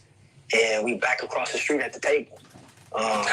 You know, and from there we were able to get the unit and turn that into Slauson Ave. You know what I mean? And then it's the same thing, ping pong. And that shit turned into something bigger than the first one. And but the only difference is now, instead of selling fake shit, right, we selling our own shit. And you know, we creating a brand and Hustle, you know, is putting it on his back. Every video, people come through, he's branding it, he's getting people to come and support. And you know, he made that sweater even more iconic. And when you see a Crenshaw crew neck or a hoodie or a shirt, you think of Hustle. Yeah, man. And so, you know, from there, Hustle goal was like, we got to create a clothing brand. And, you know, what was birthed was the Marathon clothing. You know, after his mixtape, the Marathon Continues, the TMC. Also like TMC, Marathon Continues, man. Hold on, Marathon clothing. So we up high-fiving because we didn't know what to call it. And that was it. And one of the things was, you know, while the sweater and the crew necks is getting famous, everybody start bootlegging our shit. Oh. And so we like, man, how do we stamp like that? It's official. You wanna, you know what I'm saying? How do you were the guy at first, huh? Now you all tripping. Right. You know. I said we gotta respect the game. You know, they bootlegging our shit, not too much. Right. How do we stamp it? Hustle like, nah, we gonna red tag. Tag a Marathon. Crenshaw crew neck is a knockoff, and that was genius. And so now people like, yeah, that's. If it ain't got the Marathon on it, it ain't the real day. Yep. And you know, and it was off to the races, man. And you know, Keith, what you do? Direction from Hustle, you know, always. I remember he had some people come through with cameras in the shop. And you know me, I'm in the shop. Man, who was all these people, all these white dudes with cameras, man? What's he like? Oh, they cool, bro. So I'm looking, they taking pictures. They end up being the hundreds. Mm-hmm. I talked to Bobby Hundred. He's like, I'm doing a blog. I want to come to the area. I want to drive around with you. I want to come to your shop.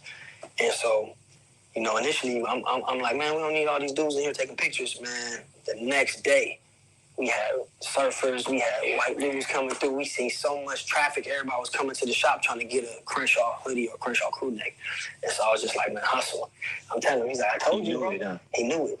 And it just turned into, you know, it just kept going to something big. And Hustle was like, yeah, we need a branded store. We need a store called the Marathon Store. And it needs to be like, you know, our version of the Sanrio. We need to create products. The Marathon Store needs to create, you know, Marathon clothing products, the Marathon branded products. You know, he was talking, I want a branded money machine. He was just, you know, giving us the ideas, and we taking notes like, all right. And so, you know, I want to have a Marathon water. I want to have he's just telling us like, you know, and we start seeing the vision like, okay, all right, this is something big. And, you know, little by little, you know, we was just stacking the money, Hustle, stacking the bread. And contributing, like, bro, put this towards this, put this toward this. And, you know, the people supported. And, you know, the brand was built by the people, man. Just the area, anybody would come from out of town, they would always want to come and support. And that's what we were able to open at the Marathon Store, the official.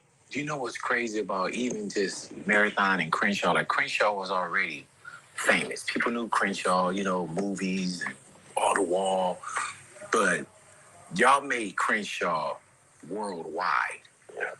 And it's crazy, man, because I know that you've seen people that look like they wouldn't even know about Crenshaw. Sam, we're taking a brand now, and that you see is worldwide. You got an amazing crew. You know, you can't even say staff. You know what I'm saying? You have an amazing crew at that time, bro. Did you ever feel like, man, this is really happening? Not were you surprised by how big things were becoming, but did you always envision that either your little bro was going to be this guy, or did you always envision that there was something bigger for you guys together, or you couldn't see what this either was becoming or what it is now? I think definitely never, me personally, I never envisioned that, you know, it was going to become, you know, where Hustle took it, I had no clue. But I always felt like we was going to be good because we was hustling. Mm-hmm. And we was going, regardless, we were going to have. That was for me, that was the thing. Like, we want to make sure we have, we want to make sure the family got it. Like, Granny getting a new Jaguar. Mom's got to get a Benz. Yeah. Pops got to get a BMW, you know, and get some jewelry. And y'all were able to do those things. Yeah, that was the for us, young, growing up, that was like, you made it. Yeah. So, now, when you in that, reality hits. Like, okay, hold on, how this can't last? How do I legitimize? Or what is the next level? Because it's nothing, you know, it's the foundation of what we doing. Mm-hmm. It doesn't last when you're doing anything illegal or you're on the street. So with that, I think Hustle had the vision, and Hustle was like, "Nah, this is what we gonna do." And every time Hustle would lead the way, and I remember Hustle telling like, this clothing gonna be big. It's gonna be one of the biggest things we do watch. And you know, just Hustle, just having the script, like, man, we gonna stay independent with the music.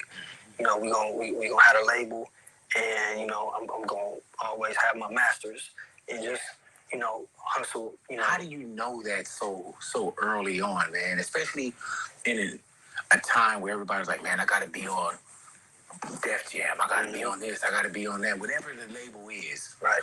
How did you guys had a wherewithal, like, no, we gotta own the masters? We hear a lot of that now. Right. And at some point, man, you just want to get in so bad that you'll take anything. Yeah. You know, what made him or you guys decide, like, no, we got to do it our way? I think that was Hustle, man. You know, that was Hustle. He educated himself always, and I think he read a lot of books. Mm-hmm.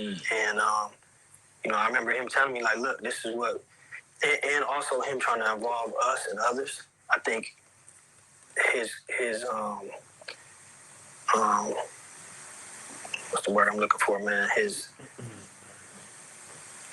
The way he wanted to build something that other people could be involved in. So if he was thinking solely for himself, maybe he would have been like, oh, I need a deal. Right. But he was like, look, this is how y'all could add value. This is how y'all could have ownership. This is how we could get in business. Yeah, I do music and I'm an artist, but we gonna start a label. And this is how Master P did it. This is how Cash Money did it. This is how Jay and them did it. So it was examples. And he just wasn't saying like this how they did it. He had the details. He had books. He had, look, this is the split. This is the type of deal. This is who they did it with. And so, you know, he's lacing us and making us believe and giving us value. Like, okay, shit, yeah, we don't do music, but we can be in the music business and we can create a company. He formed the companies. He like, look, I incorporated this, and he had business cards, and you know, he had the vision for. Bro, this interview is full of so much education. For the markets that he wanted to, you know, go at, and he like, we gonna put posters up and we gonna sew up our area first, and then after that we gonna go to here and go to here, and you know, I think anybody that talked to him and saw how sharp he was and educated he was like, all right, along with the talent, but they was like, all right, now he's not just an artist. He's a businessman. He knows what he wants, and I think that's why everything he said he was gonna do, he was able to accomplish it. Yeah, man. There was times, bro, where he'd tell me about, Big, have you read this book? Have you, you know, other people asking, have you went to this restaurant? Have you tried this? You know, and it was always a book. I remember we did that cruise, and everybody else was throwing pool parties and this, that, and the other, and he did like just a seminar where he just talked about business. Dope. You know what I'm saying? And opening up. And it was times, bro, away from the radio stations and away from, you know, the limelight, just the conversations that I would have. And you got to think, bro, like, I'm damn near 20 years senior, but I'm listening to bro. You know what I'm saying? I'm listening because you know when a wise man speaks. Yep. You know, and you guys trusted that, and you also understood, like, man, we can add value to this as well. Mm-hmm. And just a good team of people working for a real common cause, bro. Yeah. And you look at when you say the Master P's, the Cash Moneys, the Rockefellers, those are things that you had a chance to look at, and then you guys become that, where you give other people. I know you had to see other people with hope that, man, we doing the same thing. Yep, 100%. And one thing we used to always, with Hustle, he was always willing, and I think he, his driving force was to inspire people, and so, honestly speaking, I'm very territorial. Like, hold on. Like, it's a good idea. Like, hold on, don't get that idea. Like, that's us. Right. We got to do this. And Hustle would, always. Like, we ain't even, you just told us about this. We still working on it. And you telling the next person. Or you telling the next person. You telling Hustle be like, nah, bro, it's cool. We gonna, get a game. And, we gonna be good. But he always wanted to, share the wealth, share the knowledge. Yep, and that's one thing that we used to laugh and joke like, oh, bro, don't. But when you look back and take a step back, man, it was a quality that definitely other people appreciated, and I myself had to be like, man, Hustle was just, he his goal and his purpose, like he really wanted to always inspire, and then he also got a kick out of seeing somebody achieve. Like he loved it, and I think that made him feel good. Hey, man, I remember even the Smart Store when y'all opened up the Marathon Smart Store. I was like, what the fuck is a Smart Store? And early on, we were talking like, yeah, you can come in and you can point your phone at this. And I'm like, what? And then is it Idris? Yep. Idris Sandu. Yep. I remember, man, when he told us the story about how he met him, he said he was like, went to go get a green juice, and Idris was in there, and he said, man, I just kept walking past, bro, that he was doing something with his hands and making things move. But even just to tap in to something like that so early, bro. Yep. Where and peep it and understand, man, this is the next thing. And now you see certain things now, man. Like Nip was on before we even had the scans where everything could just be scanned. Now everything is scanned like that. And when you talk about a Smart Store, bro, nobody was thinking about that. Man, I'm gonna tell you a story, man. That goes to Hustle Genius. We scrambling, trying to get the store open, and we did like a little mini doc, and we made sure the store was filled up with clothes, and we trying to, fold them correctly and make sure it's clean, and we finally ready, probably like a week and a half before the grand opening, or maybe like 2 weeks, and we doing our countdown. And Hustle like, yeah, man, I just met this guy at the Starbucks. I was going to get a tea or something, and I seen him, and I'm like, huh? He like, yeah, we about to make the store a Smart Store. So I'm like, what? I'm like, no, we don't got time for that. I don't even know what, like you say, I don't know what is the Smart Store. He's like, no, trust me, bro. So I'm pulling my hair out. I'm mad, like, man, what is this? And so I meet Idris, and he's telling me this, and I'm like, bro, we don't got time. So we end up, he get it, and he make everything. He go in, and he integrate it with the clothing, and, geofence it. And then so I'm learning things that I had no clue about. And in hindsight, looking now, when that store opened, and it was the first Smart Store, and that's why I just like, Hustle, the genius of Hustle, man, and so many different things like that he's done. But it's always, driven from his vision, and he got the right vision. And, to this day, people still talk about that Smart Store. Oh yeah, bro. And just him seeing Idris and seeing him young, black, dope at technology, and wanting to do something with him, and wanting to, have him a part of the store grand opening, and him also, just being excited to see Idris keep taking it to the next level. That was something that, like I say, man, that really drove Hustle. What made you guys want to really do business and be a part of the community as well? I think, instinctively, that's that corner, Crenshaw and Slauson. We used to walk from my mom's house to the bus stop on Crenshaw and Slauson in front of the Shell when we was little, and catch the bus to Watts, school bus. There was a Shell's, the gas station there, and I remember when we found out that the owner was a black man. Fucked us up. We was little. We never thought like a black person could own a gas station. And so he was there, and he would fuck with us like, what's up, man? So he was cool. He coached basketball, and he liked us because we used to go in there, backpack empty, no books, buy all the 25-cent bags of hot Cheetos, fill the backpack up, go to school selling for 50 cents. And we used to come every day, like, man, y'all getting all the chips and no books. So he kind of took a liking to us, but that's when we thought, ownership from back then. And fast forward, that parking lot behind the shell is where the shop is. Yeah. Hustle, we used to be in there hustling when it was an abandoned building. And then he sold his first mixtape in there. And then we were across the street hustling. And for us to be able to get the shop in that parking lot, it meant everything because we grew up in that parking lot, in that area. And by us getting the shop, the community supported young, old, people that may have looked at us and been like frowning upon us. At this time, I'm proud of y'all, man. Y'all got a business, and they made sure that they came and supported. So the significance of that area and being there, and all the money that was spent with us, they saw what it was turning into. So everybody, from the aunties, the grandmas, to the homies, coming spending money, they seen we took it and we flipped it, and we took it and we flipped it, and they saw what the support,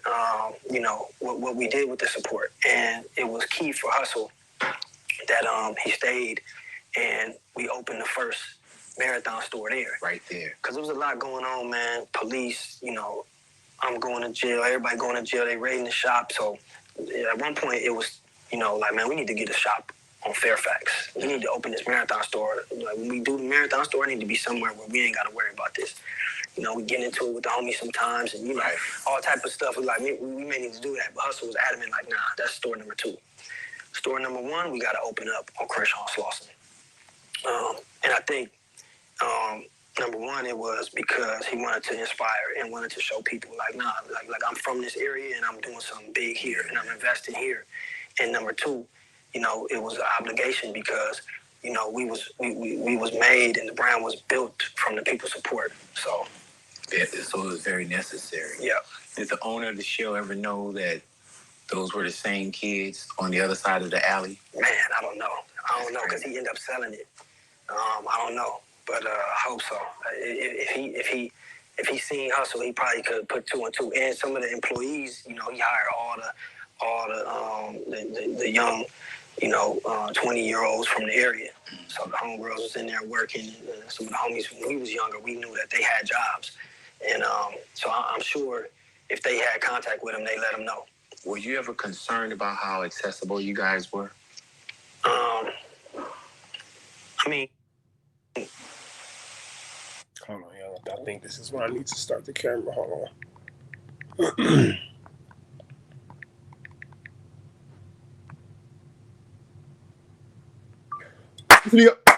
The Trap Type and TNN Trap News Network. We back in the same, like cracking the same, man. Make sure y'all like, comment, subscribe for more. Let's get content we got going on here at TNN Trap News Network. News you can use. Now, Legito, you can't get nobody's college, big dog. Make sure y'all get into this good content, man. We got BLACC Sam going over his interview with Big Boy, man. I think they talking about, I could be wrong, but I believe he's talking about Nipsey Hussle's tragic unalivement, and BLACC Sam saying that it was a potential paid intentional hit. You ain't did so yet? Hit the description button, follow the new page. Make sure you get into that. You ain't got into that. We ain't finna hold y'all no longer, man. Let's get into this content. Yes and no. Were you ever concerned about how accessible you guys were? I mean, yes and no. Just every day, we know where we at. Right. So we was always, had to be aware and be on point, dealing with all the different things that go on with, being in the hood. But I think I always felt that, God was protecting, and basically we felt like nothing could happen, like, because we've been through too much, so many different crazy circumstances where, we felt like as long as we do the right thing and we keep pushing forward with the positive, niggas can't, like, it's nothing that could happen. So that was the honest thought, and it's hindsight, man. Just, you never understand. Man, I think you can hear just the heartbreak in this man's voice as he thinks about his brother's murder. This is disgusting. Like, not Sam. Sam's not what's disgusting. This situation is disgusting. The fact that we ain't got Nip no more. This shit is disgusting, bro. Like, this shit is fucked up. God bless Black Sam and the entire family, the All Money In family included. This, our love and our prayers definitely go out to that man. This shit is, you could just see heartbreak. As a partner, as someone from the outside looking in, right? I remember just what that day felt like when Nip passed. My mom passed on March 31st as well, right? So literally, I never forget that day, man. I was on a run. I was in a Red Roof Inn and somewhere in Georgia. I ain't gonna say where. At a Red Roof Inn, and my homie Cool Almighty from Detroit called me and said, "Hey, bro, Nip got shot." I said, "Man, I ain't got time for this shit, bro. Stop playing, my nigga. That's probably a rumor or whatever." He called me back. He goes, "Nah, bro, it's true. You know, Nip got shot." I said, "Oh, he all right. He gonna make it. He gonna make it." You know what I'm saying? Trying to get some rest. Mind y'all, I'm on a run. He called me back. "Nah, bro, you might want to call your people." I jump up. I call. And then, yeah. I went to my mom's grave and I was doing a comedy show probably like the night or two before. And I wanted Nip to record me a drop like, "Oh, we'll see Big Boy's comedy show." He didn't get around to it. So literally on the way home, I was like, man, when I get home, I'm going to call him like, "Oh, it was successful," and, you know, and do what we usually do, bro. And when I got to the house, I remember my man Fuzzy, he had hit me up. And he said, "Man, I'm over here by Marathon." He said, "Something's going on over here." He said, "They got it blocked off." And I was like, man, I said, he said, "I'm going to try to get closer." And when he called me back, he said, "Man, they're saying something happened with Nip."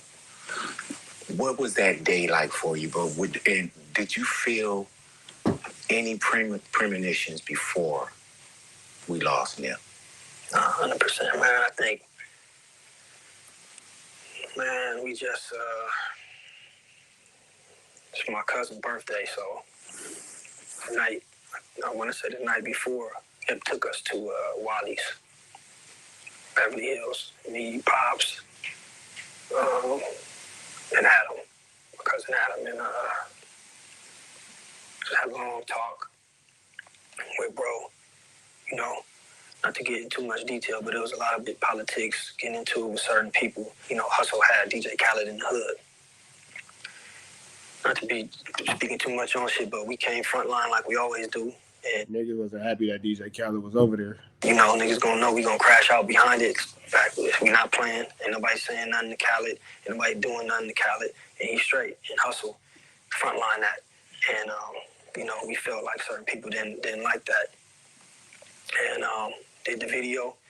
Khaled got out of there perfect and smooth. And you know, we appreciated Khaled for showing up and coming to the hood and doing the video. And you know, we knew that this was gonna be one of them videos, man. Hustle brought DJ Khaled to the hood, and you know, had John Legend in the other scene. So we at Wally's, and we just chopping it up about a lot of shit, man. Just, you know, making sure that we on point in security, and when we pull up, you know, we like, Hustle, when you pull up to the shop, call us. He like, "Bro, I'm not calling you niggas. When I pull up, I'm not calling you niggas when I pull up." And we like arguing and just, you know, but turn into, you know, a little bit of that, and then back to the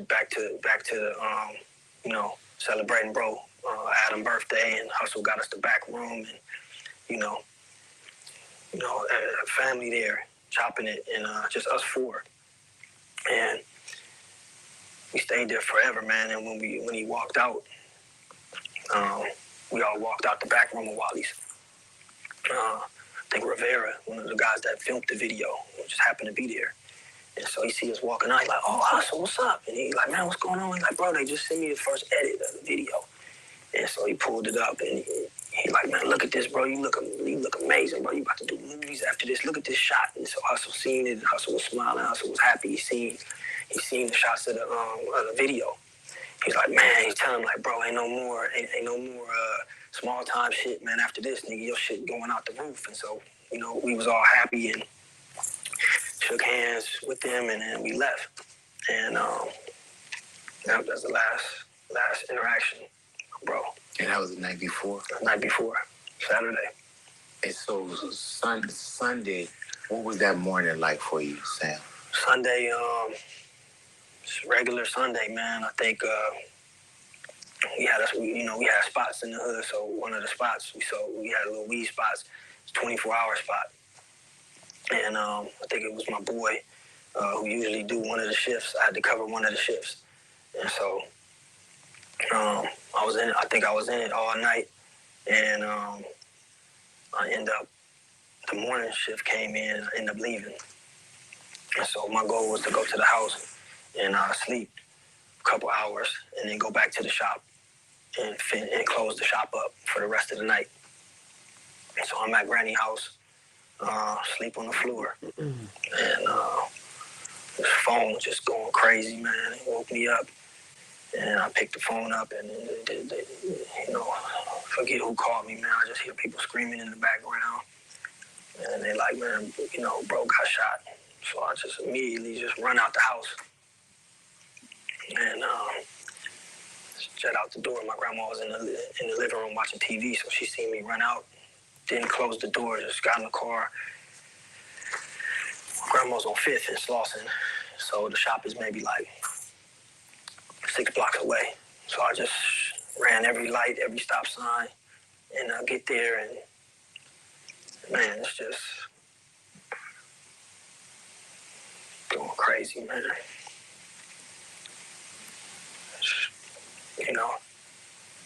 Everybody screaming, and I just see bro, and I'm just, just fucked up. But bro still breathing. I think Kev Mack was like talking to him and trying to tell him, breathe, stay with, just breathe, bro. So I'm looking and trying to. Hearing a nigga tell your little brother just breathe.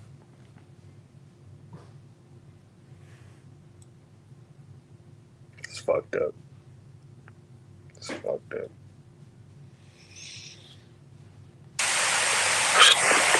We need to figure this shit out. So somebody had the big ambulance on the phone, and everybody screaming. I was just like, man, shut the fuck up, man. It's just like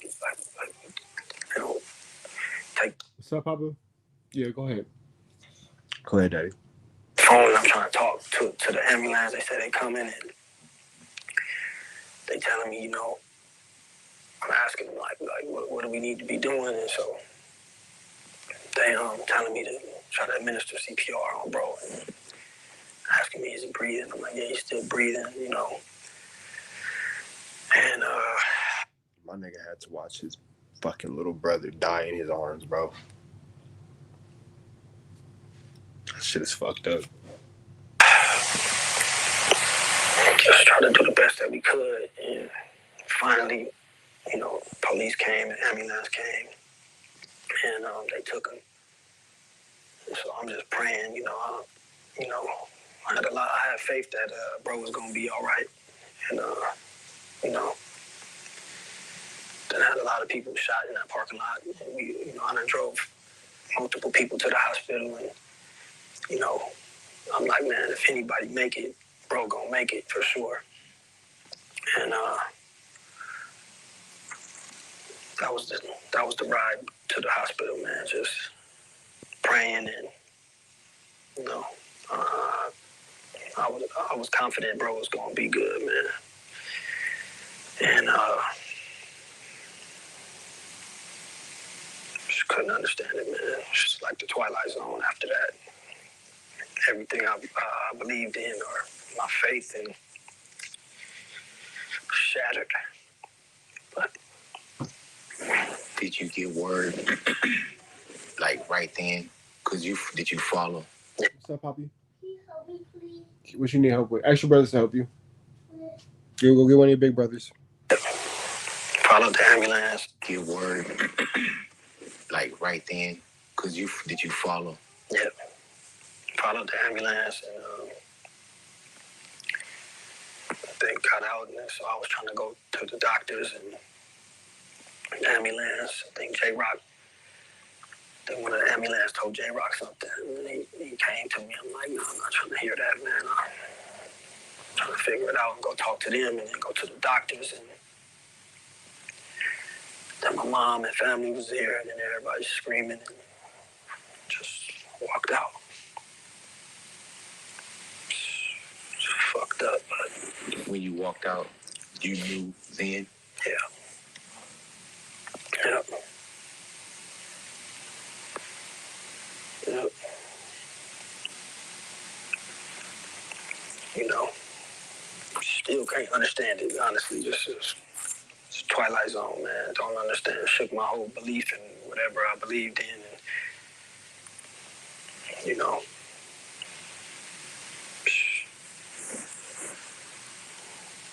Man, that's one of those, it's wild too, because we thought we had it like rough that day. Right. When we started hearing calls. I can only imagine what this nigga's feeling, bro. I can only imagine what the fuck this nigga's feeling. That shit's fucked up. That shit's fucked up. We started piecing things together, man. And the first thing I thought, you know, you started thinking about family. You know, of course, you pop up. Then I'm hearing certain things. And I was like, man, was Jay there? Because we had heard it was a couple people. And I was like, when I called Jay, when he didn't answer, I immediately put him there too. Right. You know what I'm saying? Because I would always see them together. You know, and it's crazy because we never had a chance to talk. But I didn't know that y'all had that much conversation even the night before about, man, you know, we got to move a little different. You know, we gotta make sure that security's on set, and, you know, bro doing his regular routine. Yep. You know, like at home. You know, with that, bro, it's like, not what is the first thing that you do, man, but where's headspace, man? Because it's hard to just not, you know, either throw it all away or give it all up. Right. You know, because we got Nip as friend, music, whatever it may be. You know, y'all sharing bedrooms. That's like me and my bro. Right. You know, at some point, do you feel like any of this is worth it, or were you ready to throw it all away? Oh, no, man. 100%, like, crash out, broad daylight, whoever. And, you know, we start figuring out who the streets was saying it was, and, you know, that's what the whole unit was like. Where's this nigga at? And, you know, that was the mind space at that point. Yeah. Aside from just dealing with, you know, the reality, you know, but it was go time, man. And, you know, they're gonna make sure the kids is good, make sure his kids is good, and make sure they keep going. Is it as random as what the public thought it was? Like, Nip seen somebody, Eric, and talked, and I mean, you know, he already got convicted, so for me, without going into too many details, somebody come to the shop. They know we in the doorway. When Hustle pull up, we in the doorway. You gonna see me with a hoodie on, and I got a pistol on me. You gonna see one of the team members in the hoodie in the doorway with a pistol. That's protocol when Hustle pull up. So it's Sunday. It's busy in there. Why the niggas in there didn't follow the protocol? I wasn't there. Why they didn't follow it? Maybe they was fucking around helping the customer, doing some fucking customer service. This is what I'm thinking, trying to, you know, transition into some legitimate selling clothes. But nobody was in the doorway. And from my understanding, no boy walked up with no shirt on first to check the scene because he know what's going on in that parking lot. And had a conversation. Probably seen nobody was in the doorways. Checked Hustle had on shorts. Checked everybody else. Left. They say came back with a red shirt on. Tiptoed through the alley and went right and started shooting. So to me, that's premeditated. Number one, there's no red shirts in the hood. You can't buy no red shirt. No liquor store sell no red shirt. Number two, when a nigga come through the alley with a red shirt, that's the throw off. Or the Bloods did it. Or the Inglewood families did it. Or the BPS. That's the throw off. Red shirt. So it's so fucked up that we don't got Nip no more over some bitch ass nigga, bro. This shit is wild. This shit is fucking wild. For me, he felt he was supposed to do a job, or somebody sent him or whatever, and he was nervous. He was supposed to hit that alley with that red shirt immediately, but he didn't do that. He came in and he wanted to check the scene. He wanted to make sure he wasn't getting into a shootout. And that's my thoughts on it. You understand? So, and can't nobody tell me nothing about that because it just don't make no sense. It's not random. You know, I know Hustle. You know, ain't nobody gonna say nothing crazy to Hustle because they know what come with it. No matter what age you are, niggas ain't saying nothing crazy to Hustle. Wherever you find him at, but on Crenshaw and Slauson, definitely you're not saying nothing crazy. You're gonna come, you're gonna tuck your tail and be humble, and if not, you're getting beat up on the spot. And we done did it a million times. Hustle done did it a million times. So the fact that he left tell me everything I need to know. It was no argument. You know, it was no sense of threat. Because with that come, like, hey, be on deck. It was none of that. It was just, you know, to me it was, let me come through, let me see what's going on, and then let me, you know, and it's broad daylight, man, and it's, you know, it's a lot of unanswered questions, man. You don't believe he had any dialogue with Nip that day, or did anybody say he said something?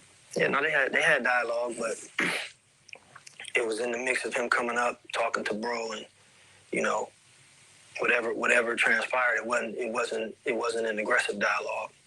It was just maybe small talk, and then maybe people saying Nip brought something up to him. Okay, he may have, but it wasn't. If you don't know what was brought up, just go ahead and find that information on another page. I ain't gonna be the one, especially on this topic, to go ahead and say that. Sometimes to know everything is to be smart enough not to know nothing. But if you know, you know, just yeah. All right. To me, that don't. Whatever the dialogue was, that didn't justify, or that didn't turn into that. You know what I'm saying? He came there for a reason, and Mag got the reverses. I mean, got the charges reversed because Hustle asked him something about it and humbled him real quick. But I think it's gonna come to the light. Did you know Eric Holder before? Yeah, we probably seen him a couple times when he was younger. You know, he hadn't been in the hood like that. They're saying he had some like a snitch jacket on him, or he couldn't come around. You know. And there he goes. Me personally, Hustle, Fats, like we seen a lot of the homies raised because we had that shop 7 days a week. You know, before it was the Marathon store, when it was Slauson Tees, Slauson Ave, we had weed spots all in the hood. So we seen a lot of the young homies raised, from kids to teenagers to adults. We watched them. They know us. We know them. Anything we throw in the parking lot, if you're from that area, if you're from the 60s, if you from the 30s to the 100s, when Hustle throw something in that parking lot, you coming. From whatever it is. You in the hood, you smoking weed, you coming to our spots. He was never at any functions. He was never at any grand openings. He was never at anything Hustle was doing. He was never at any shows. It's because he wasn't good in the hood. So all this other shit niggas is talking about, I don't know. He wasn't good. you know, he wasn't good, and he was not good, and he was not around for a reason, you know. And to that point, we didn't see him. Hey, Sam, why was it important to you and to your family to make sure that LA had a chance? And the world, really, because I was people flying in from Japan, Germany. Why did y'all feel that you wanted to make sure that you did it at, was it Staples? At Staples Center, and take Nip, through every neighborhood. Why was it important for you to share that with us? Honestly, it was God. It wasn't, it was hustle and God, because we were just, going through it. Obviously, man, we gotta get this funeral handled the right way, and we're trying to hit churches and, black churches, black preachers, and nope. They were afraid to touch it. So we couldn't find a venue. So that we just like, this is crazy, man. And I think Karen Sybil came and was like, we gonna figure this out. And she reached out and ended up like, man, we got the Staples Center on deck. And I think, LeBron and Live Nation, Rock Nation, everybody pulled their resources together and made phone calls. And, after weeks and weeks of like, we can't get a venue. Like, look, this is, we got the Staples for bro. And so at that point, it was like, all right, man, we gotta make sure we do this the right way for bro.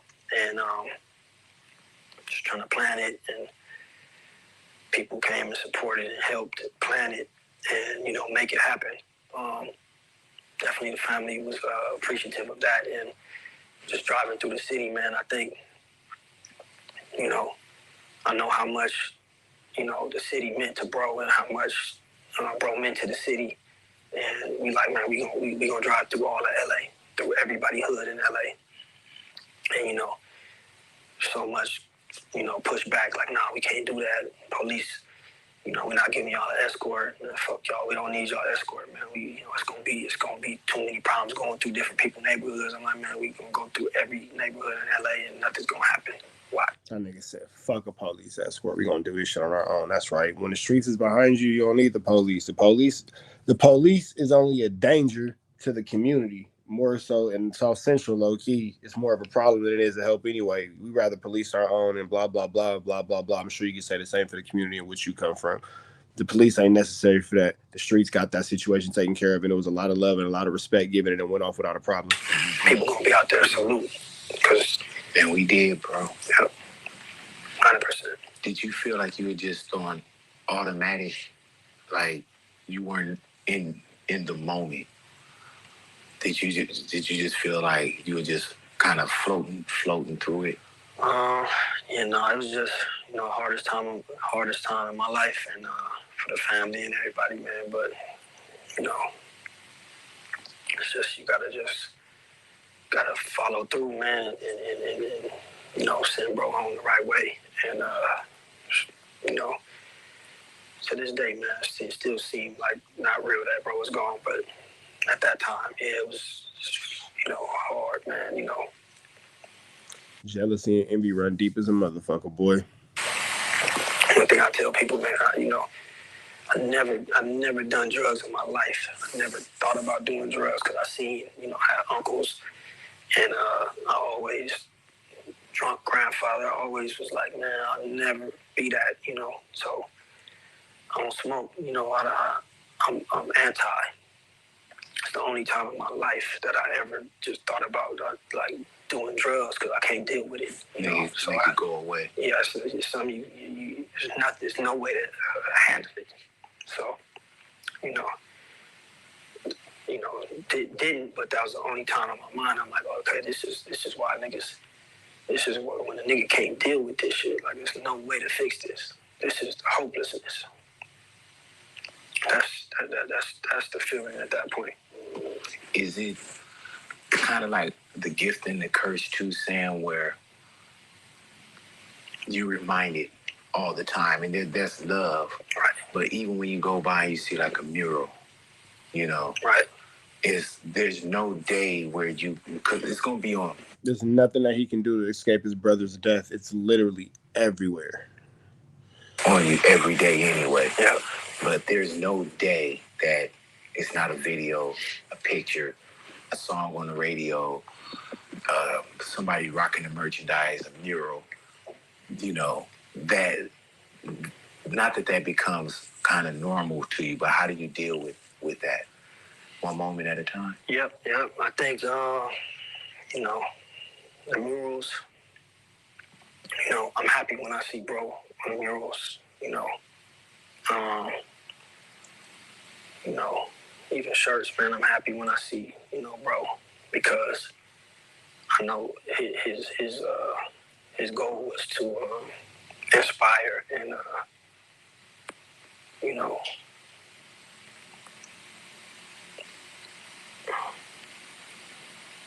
that's like proof. You know what I'm saying? Excuse me. That's the proof that he did what he wanted to do.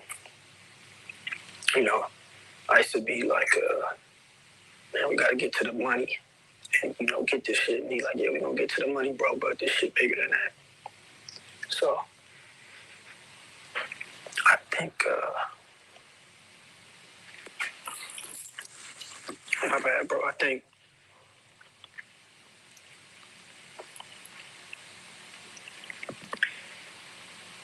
yeah, that's just a reminder, like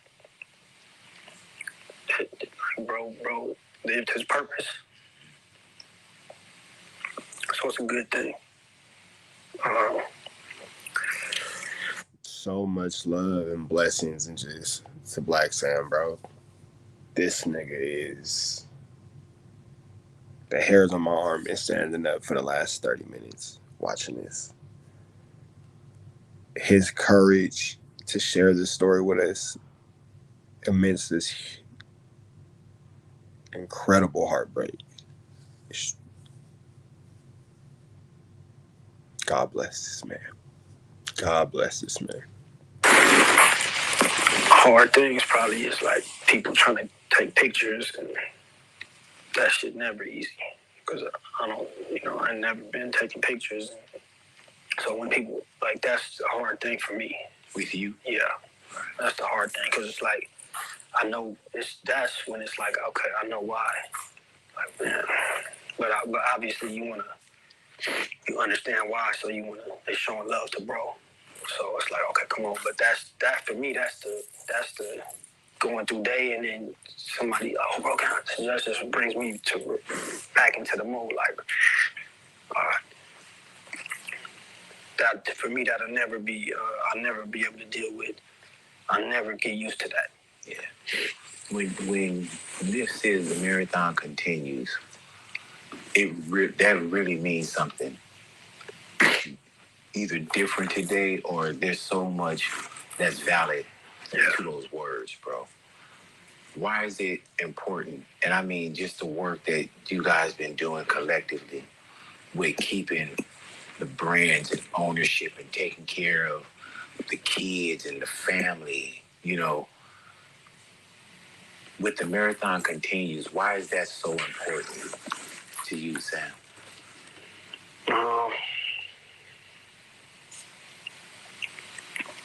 When I hear other people say it, marathon continues, you know, I appreciate it.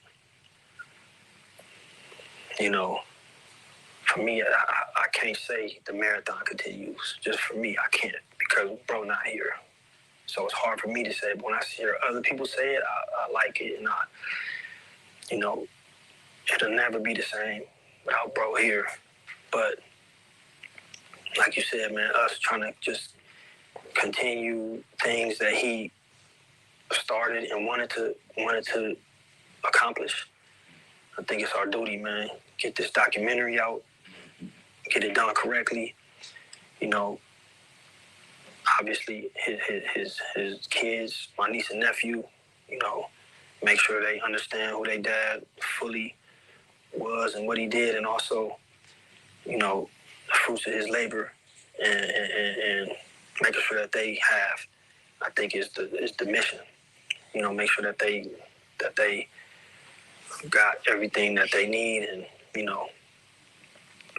So I take comfort in knowing that, you know, we working and we building, and this is something that their father, you know, started, and that they have, and they gonna take over, pass down to them. Do you still hear Nip or any words? Yeah, 100%, man. I hear, you know, every second, man, every day, 100%. Yep. Man, well, I know we're talking about the documentary that's coming, man. You know, the legacy. Yep. You know, I feel like, Sam, you've been protecting it so well, and not making sure that it didn't get into the wrong hands, that there's nothing goofy. You know, as much as we love Nip, there's nothing like brotherly love, bro. You know what I'm saying? And, you know, just to even get up every day is, I'm pretty sure at times it is, and I know it had to be extremely hard, because I know what loss is too. Yep.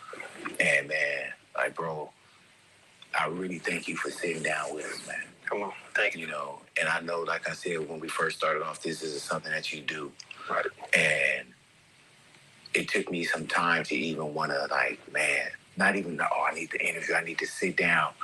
But I just wanted to talk to you, you know, and I thank you for allowing me to sit with you and you to be this comfortable with me, bro. And, you know, on and off, we've had a chance to talk about you being comfortable, Nip loving what we do as well, man. And I want to be a part of preserving that legacy and continuing that legacy, man. And Sam, thank you for your time, bro. Come on, 100% big. You know, since day one, you know, you've been supporting Hustle, us. You know, we was little listening to you, so it's an honor, and you know, definitely. We was all little listening to Big Boy. Hustle loves you and had a lot of respect, and definitely appreciate you, all the support, and you know, 100%. I'm honored to be, you know, on this with you, man. So thank you, bro. For sure. And I was talking about this box right here, man. Those boxes, when I flipped the box open, and I saw that I was in the box. Right. Though I showed that shit to my wife, Sam, and I was like, I know there's a billion pictures. A billion pictures, bro. And to get in that box, man, is like, you can't tell me shit, bro. Come on, you part of the story, man. You part of the history. Yep. You know what I'm saying, man? So continue, bro, and you know you got my support and my love all the time, Sam. Come on, man. Definitely appreciate you always. All right, man. We finna get up out of here to the next one. Make sure, like, bro. I appreciate it. Love you. Chat, y'all say. Make sure y'all stay tapped in, man. Red dots to the left. Hit the description button. Become part of the Shopper Mafia. Y'all know the deal, man. Hit the description button. Follow the new page. We up out of the next one. Free Avenue Angel, so he's free. God bless the dead, man. Rest in peace, Nipsey Hussle. My bad, y'all. I got a little choked up on that one, man. My emotions. You know what I'm saying?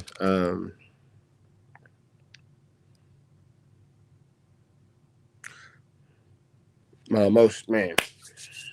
That shit was. Whew. Sheesh, brother. Y'all excuse me, man. My bad. That was a lot for me, y'all. That was a lot for me. I do apologize, man, because that was sheesh. That's all I can say. It's just that's a sheesh.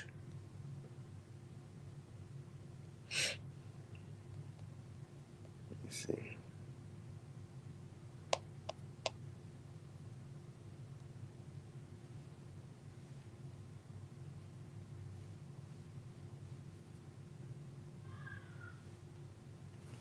Hold on, y'all. My bad. Yeah, this is my first time listening to it. I purposely didn't listen to it until I was on there with y'all. Hold on. Yeah, I'm sorry. My bad. You good? How far are you? All right, it'll be there. All right, thank you. Yeah, man. That was a lot, man. That was a lot. That was a lot to intake. That was a lot to intake. That was a lot to intake. That was a lot to intake.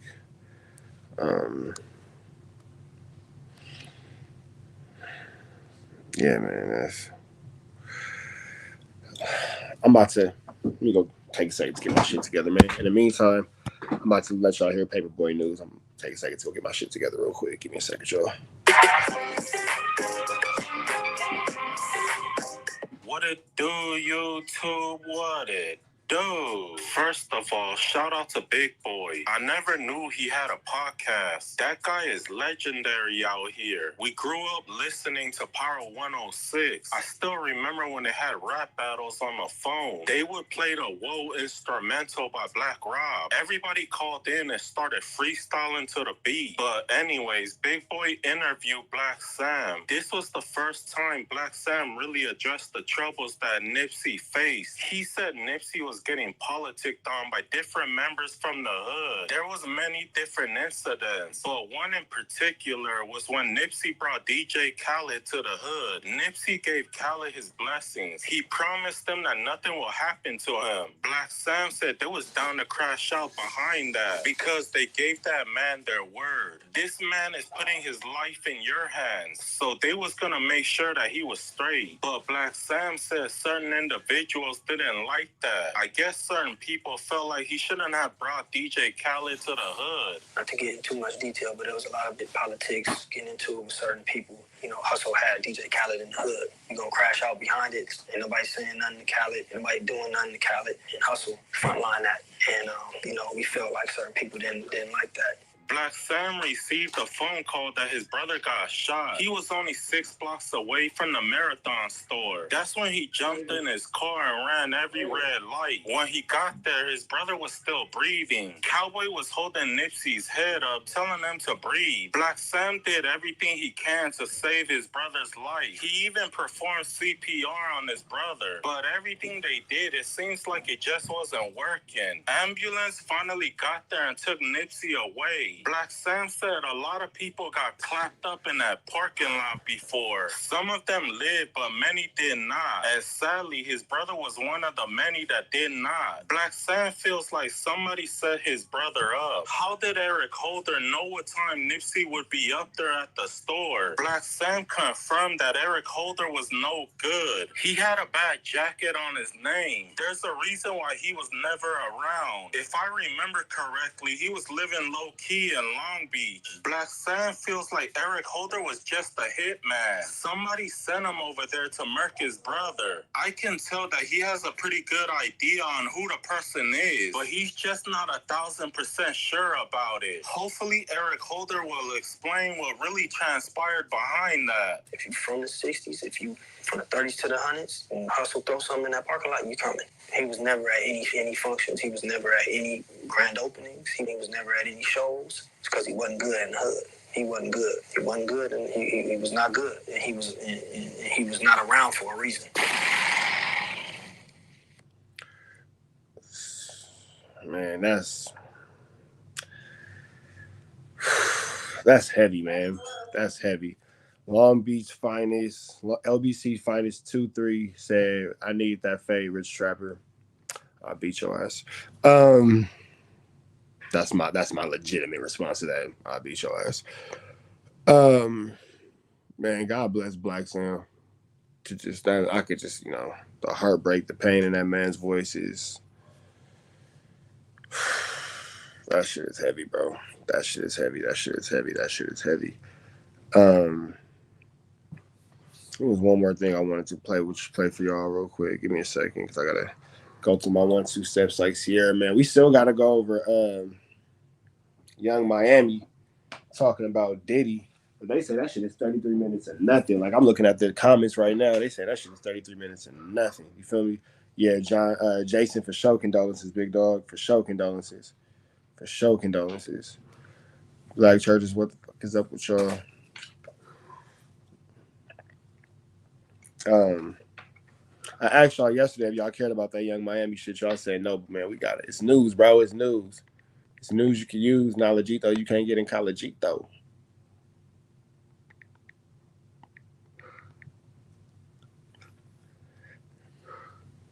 Take the dog out to the bathroom. Take the dog out to the bathroom. Take the dog out to the bathroom.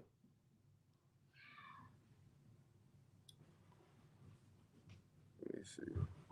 Yes. Take the dog out to the bathroom. Okay. What'd you say? Ask that nigga. It's two of y'all. What'd you say? Nigga, ask your brother. Nigga said, what'd you say? Bro. This nigga looked at me with a straight face and said, what'd you say? Right behind your brother. Ask that nigga. Ask that nigga. I'm not finna repeat this shit again. Ask your brother what I said. This nigga said, what did you say? My kids is crazy, y'all. Hold on, y'all. Give me a second. My kids is wild. They some wild boys. My nigga said, what did you say? Bro, for sure. For sure thinking about crashing this day. So yeah, description button, follow the new page. For sure thinking about crashing out this day. We ain't finna hold y'all no longer, man. Let's get into this content. Let me see.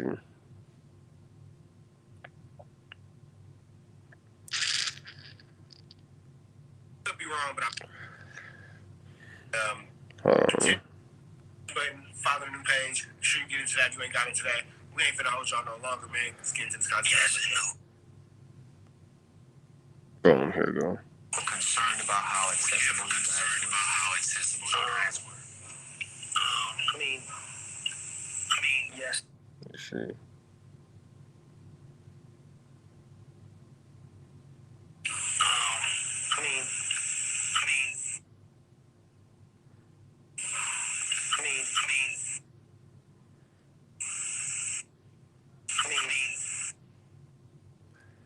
My nigga Neem. Hey, bro. Neem, did you watch that Black Sam interview, bro? We just went through that whole shit, my nigga. I ain't even gonna lie, bro. That shit had a nigga crying on camera. That shit is crazy, bro. Like, that shit is crazy, bro. That shit was crazy. Like, just the amount of heartbreak in that nigga's voice, bro. God bless Black Sam and their entire family. Yes and no. Just every day, beat. And, you know, is You know where we at. that shit is heartbreaking. You know where we at. Right. So, it was always. That shit, man.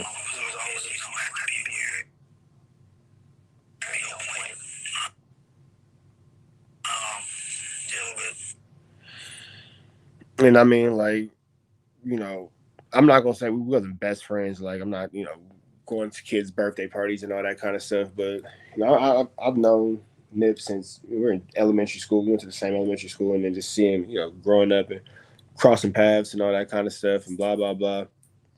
It's fucked up, bro.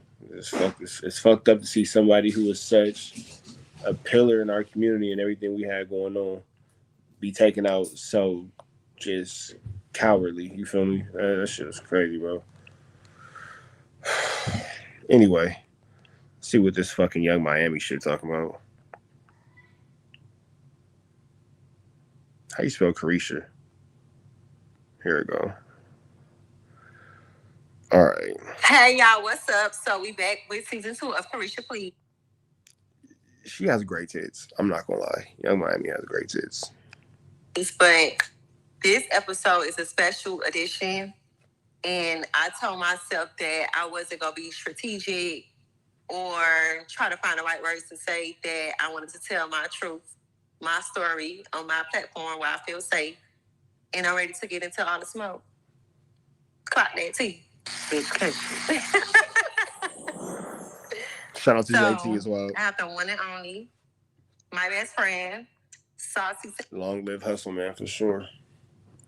All right, let's see what the fuck this shit is about. This one will have to be an audio only, I'm sure. This is Revolt. I know they said that they be striking niggas' pages. What's the deal? I'm trying to come in 10. It's time to jump. We back in the same. Like, cracking the same, man. Make sure y'all like, comment, subscribe for more. This good content we got going on here at 10.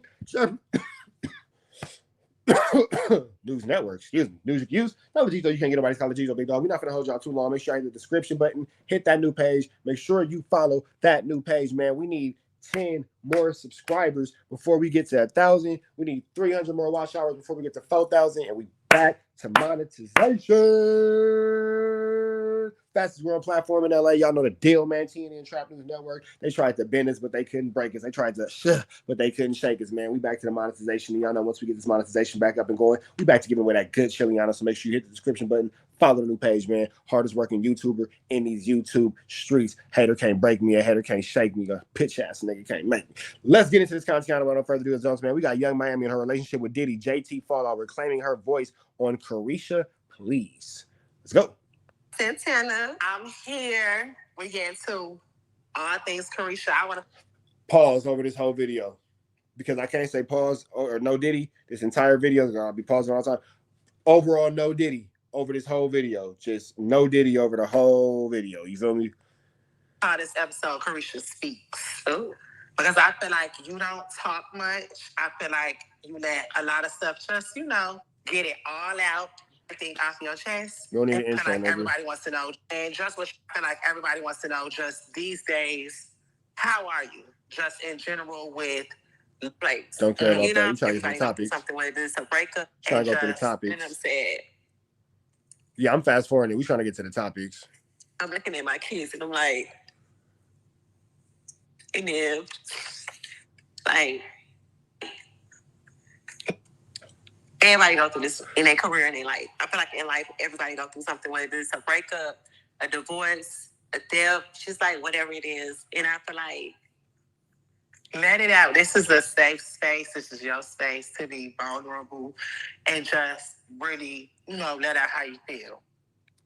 So mentally, like, 1 minute I'm happy, 1 minute I'm sad, 1 minute I'm feeling like, fuck this shit. And then the next minute, I'm looking at my kids and I'm like, I ain't bring us this far to go backwards. Yeah. Now, them kids, that'd be a reason for you to get your wookie bam and your woo wop together. For sure, for sure. I work hard. You get me saying? Like, I put in a lot of time and effort in this shit. We make a lot of jokes about Young Miami and the female rappers because musically 9 out of 10 of them are trash. However, shout out to her for putting her kids first and putting the kids at the forefront of everything she do. We can't respect them. Got a good mom here at TNN Trap News Network. So kudos and respect to Young Miami for giving a fuck about her kids. We see you and salute you for that. I did it when I was pregnant alone. And I feel like in life you gotta go through shit to get through shit. Like she said that and I was like, wow, that's some real shit. Yeah. And I feel like in life, everybody is going through something. Whether it's a divorce, whether it's a death, whether it's they just lost their job, just anything. And that's what keep me going because I know that, like, life's not perfect. And we got to learn from our mistakes. And life is a lesson. And I feel like the people that I thought that would be in my corner or that are like, when I was going through this shit, nobody called me to check on me. Nobody called me to see how I was doing. Like, people was really like, you thought. Yeah. So when it comes to Diddy, why do you think that you are so heavily involved in everything? Like, everything that comes out about him, like you said, it's automatically, well, what you think? Well, why you was... Well, that's because you was a public, out loud, super duper ultra cheerleader. That's why people want to know what you think about Diddy because you was all the way there for Diddy. You was number one Diddy dangler. I ain't saying nothing wrong with it. You was your man. Y'all go together real bad. You ready to fight the side chick about him and all that kind of stuff. So yeah, they want to know what you think. You was an out loud Diddy supporter. Phil, what you got to say? Because people feel like I was Diddy's biggest cheerleader and I made him my brand. And I feel like you did. Diddy was on brand for me. I got with Diddy and brought him into my life. I had him at the office. I was still doing rich roulette in the split. Right on. Ari slap on my ass. I ain't never think I was bigger than the program. I was still on my City Girl shit. I was still doing remixes. Don't play with it. I was Gucci Mane. First impression. I was still working. City Girls was on tour with Jack Harlow. We had At Bad. Diddy came to me with the song. told JT, let's get on this record. Like, I was still doing City Square shit. I was heavily involved in the group. I never thought I was bigger in the program. So, with Diddy, what was your experience with dating him? Because I feel like in the headlines, it's a lot of just chaos and it's a lot of allegations. And so I think that's what makes people feel like, well, since you were so heavily involved, you were a part of these things or you were around these things. So what was your experience like, dating him? Well, I met Diddy at P Party, and I met him when he was in a love era. And I met Diddy when the world was celebrating him and giving him his flowers while he was alive. Mm-hmm. Like he was getting the Global Icon Award, the Lifetime Achievement Award, the Key to the City. He had a new album that was coming out. So I was celebrating him with the world. And I just feel like everybody trying to crucify me for it. Like, you was his biggest advocate. You was his cheerleader. But I was just celebrating when the world was celebrating him. Mm-hmm. So why am I being crucified or why am I being separated? Because you did the most and you were the most out loud about it. You know what I'm saying? The whole sign and all that kind of stuff. That's all. You were just louder than everybody else. Or you know what? You were the most entertaining. That's what it is. You were more entertaining with your love for Diddy than everyone else. Yeah.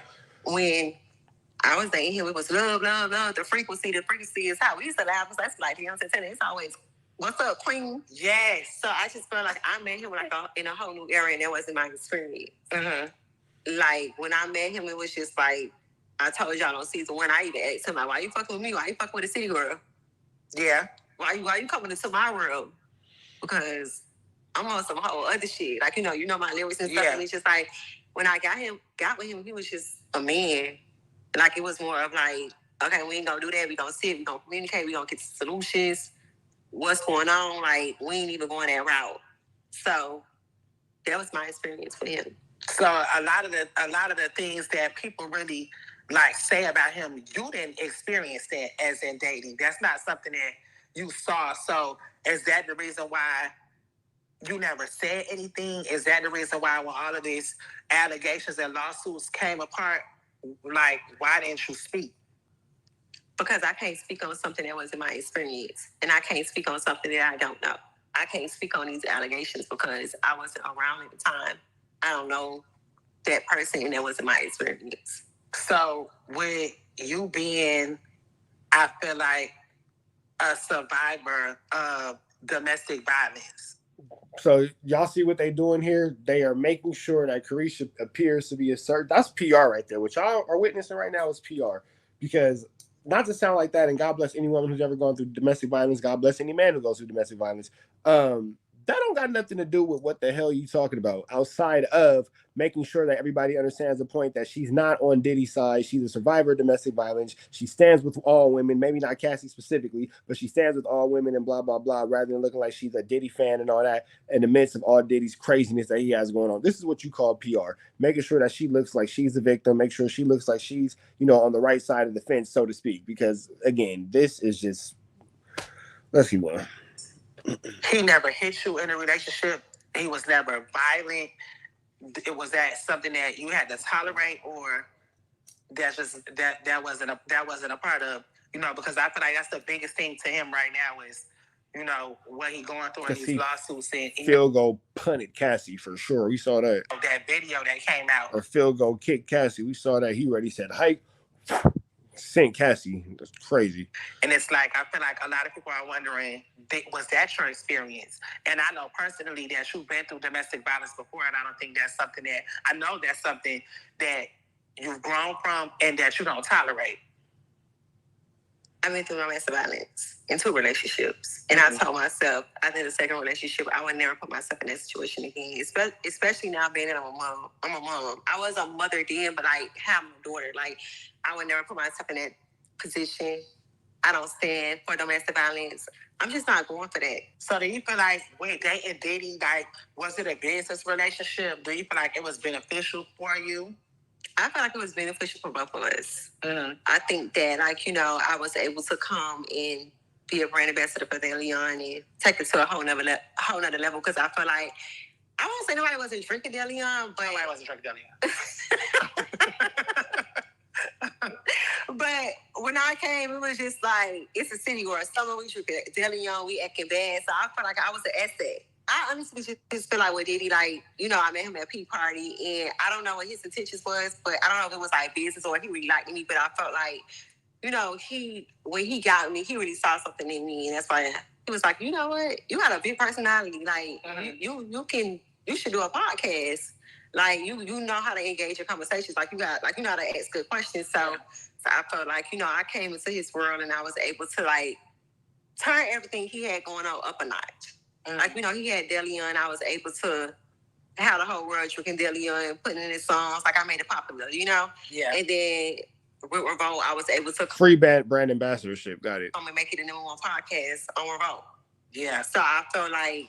Those were fake numbers. And all the other podcasts and all that who actually work hard, the Joe Buttons, the Norries, all that Wooty Bams weren't too happy about you getting that accolade. That was definitely not deserved. But let's keep going. You know...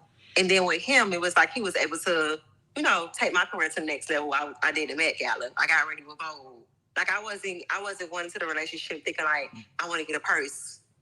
I want to go on private jets. I want to get diamonds. Like fuck a purse, girl. You got a career. I feel like I'm up under a mogul. I want to learn something. You know, like I want to learn business. I want to learn how to.